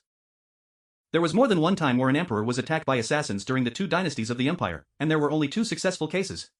As to why you did not know about this at all as a noble. Zadie put on a smug smile. First of all, it is because of the reason that is known to everyone, Constellation has very little historic information on the 2 empire dynasties. If you want to find the most complete historical material in ancient books, you would have to go to main Equinox Dynasty's Flourish and Decay Pavilion or the Tower of Eradication's Truth Library. Secondly, the Jade Star royal family is the descendant of the Karos imperial family, after all. Even if they know about this, do you think that the Supreme King would happily put the phrase the Emperor was beheaded by the army into the books? Let us return to our original topic. Zadie sat down cross-legged, this was Xiao's way of sitting down.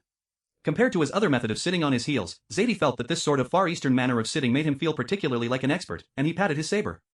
I heard that the fellow who murdered the Emperor relied on this mysterious prototype superpower and defeated almost every one of his opponents in that era. Even the wizards had no choice but to be extremely careful when they met him. Every opponent? Cohen asked in surprise, what made this prototype so powerful? I am not clear about that. Zadie furrowed his eyebrows. There were records written in Crassus' own notes that mentioned this. The biggest characteristic of the superpower was that it did not have any special characteristics. No special characteristics?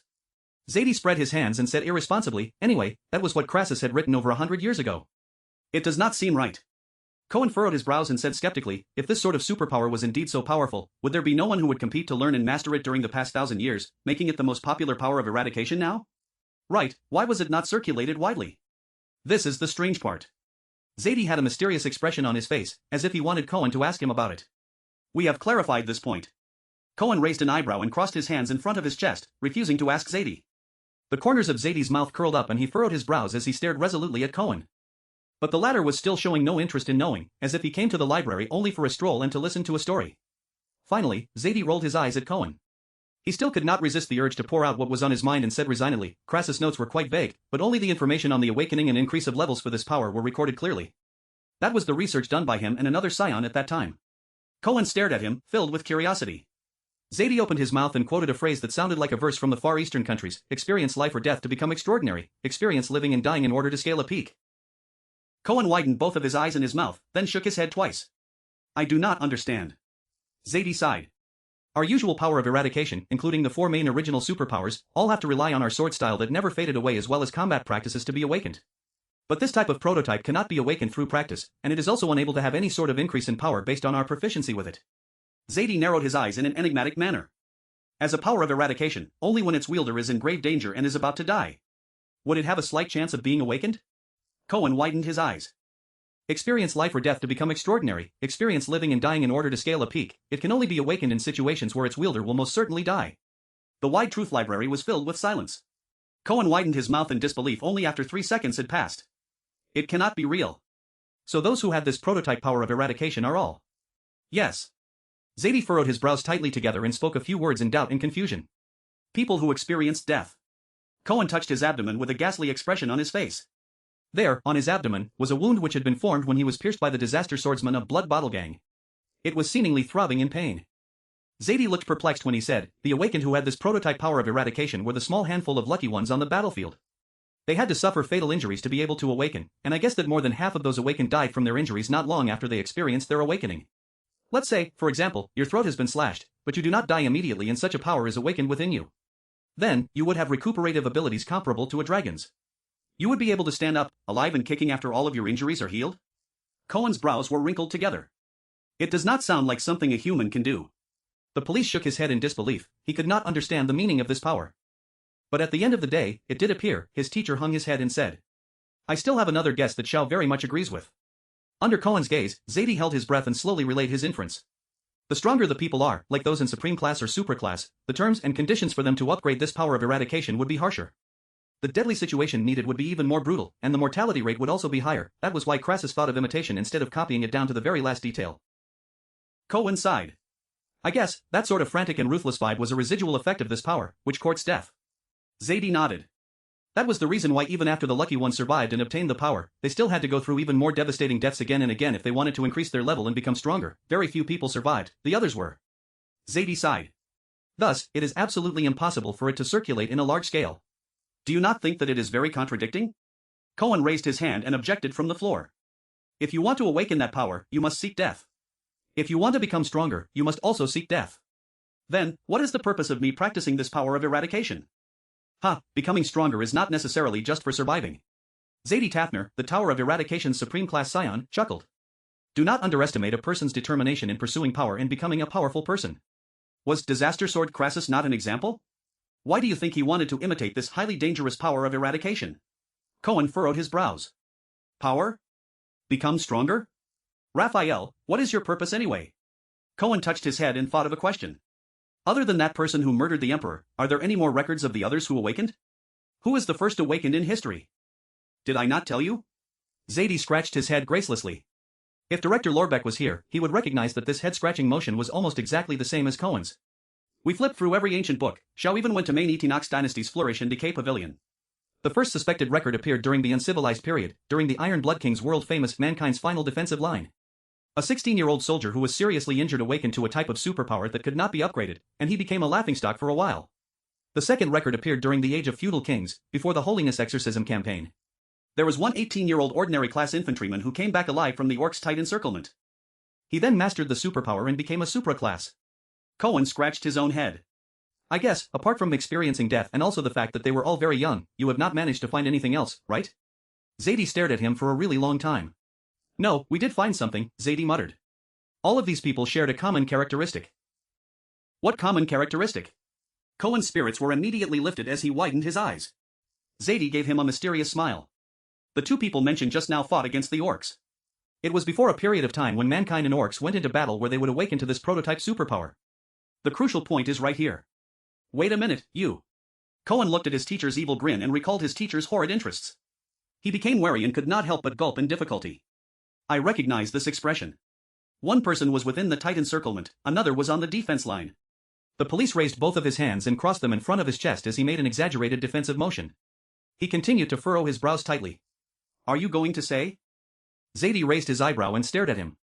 It was compulsory to do some indescribable things with the Orcs, in order to awaken to that prototype, right? After Cohen had finished speaking, a familiar sound of the wind suddenly attacked him, just as he expected. Thud.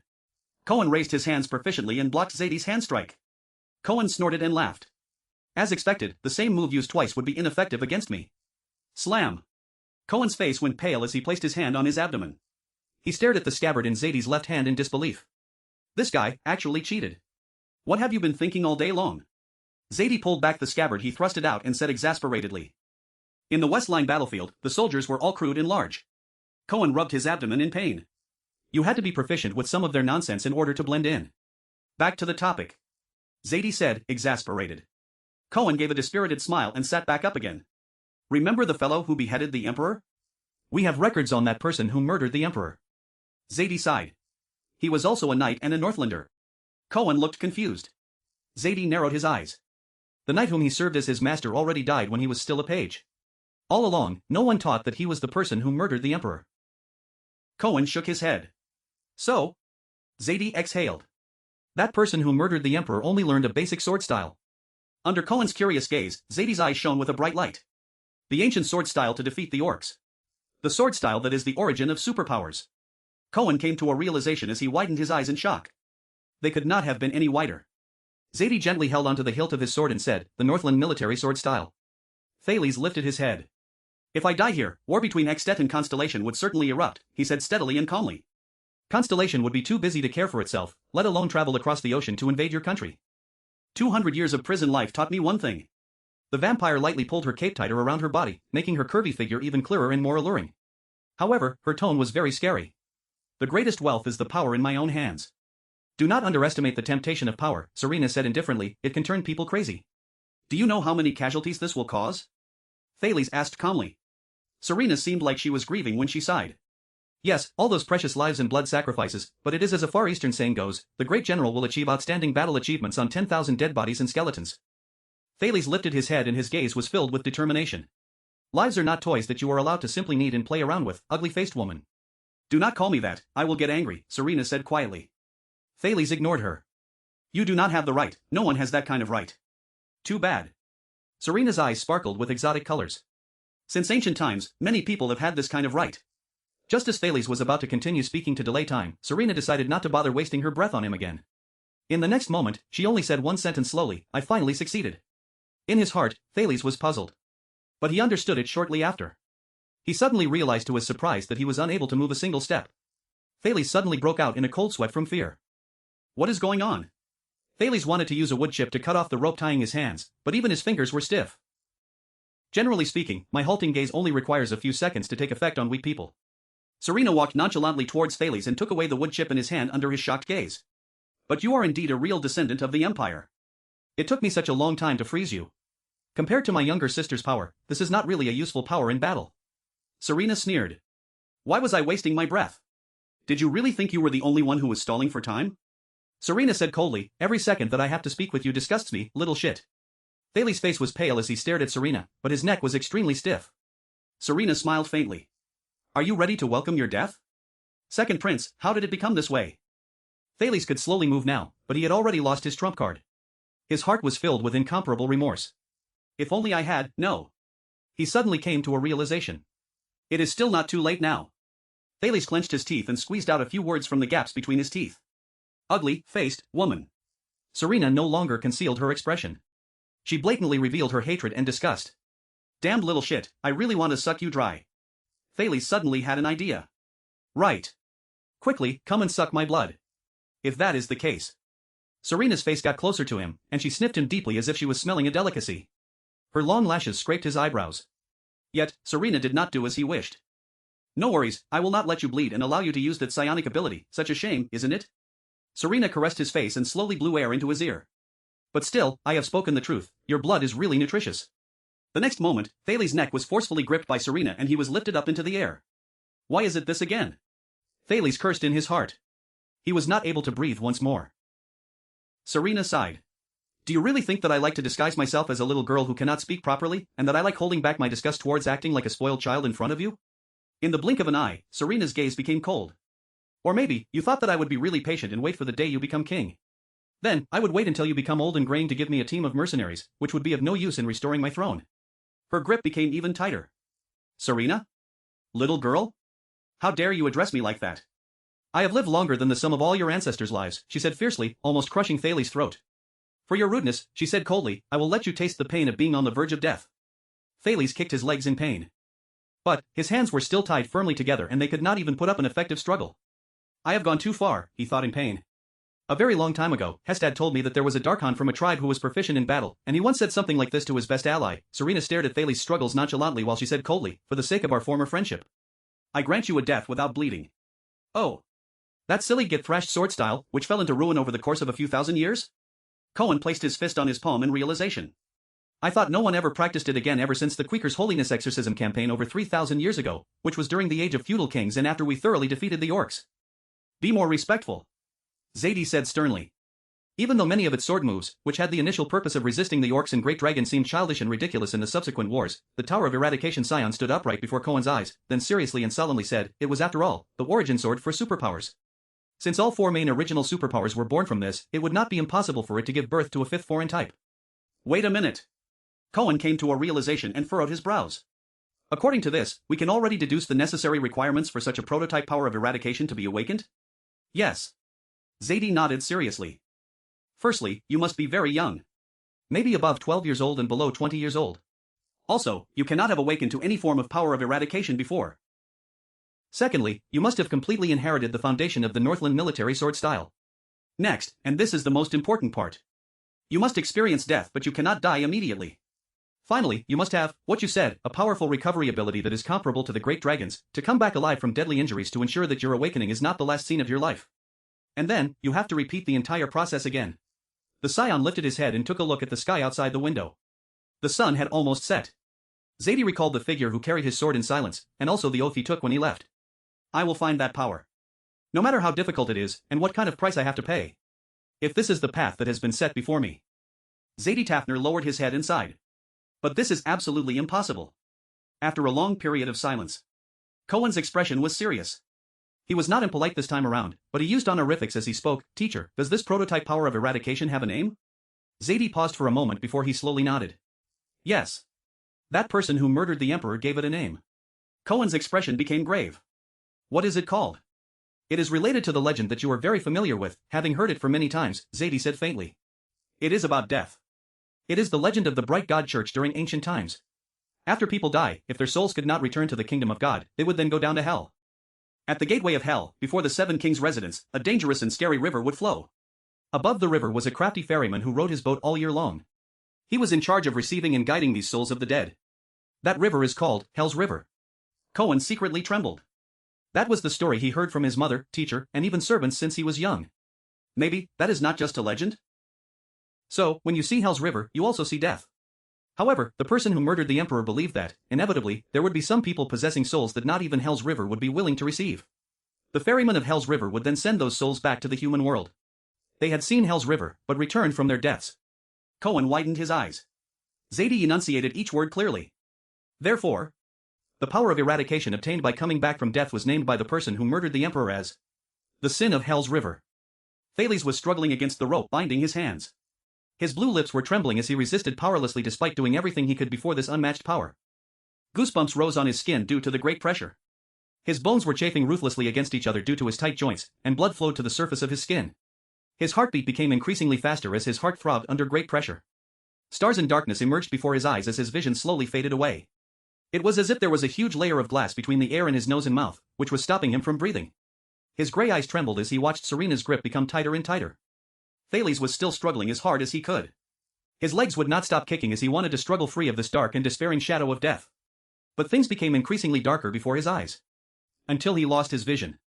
Brain activity became exponentially tougher, harder, and slower because his mind was lacking oxygen. His thoughts were no longer clear. His memories started to become jumbled as numerous fragments of memories emerged prominently in his mind and gradually intersected with each other. His heart was throbbing like crazy as it wanted to deliver more oxygen to the brain. Yet, it was all futile. Then, Constellation's only heir, Thales Jadestar, stopped struggling. His eyeballs turned upwards and his legs slumped down powerlessly. His shoulders went slack and he became still, like a calm atmosphere that appeared when dead silence filled an area. Serena put on a satisfied smile. The sun had set in the east, and the dark night finally arrived. Thales Durin Girona Kessel Jadestar was dead.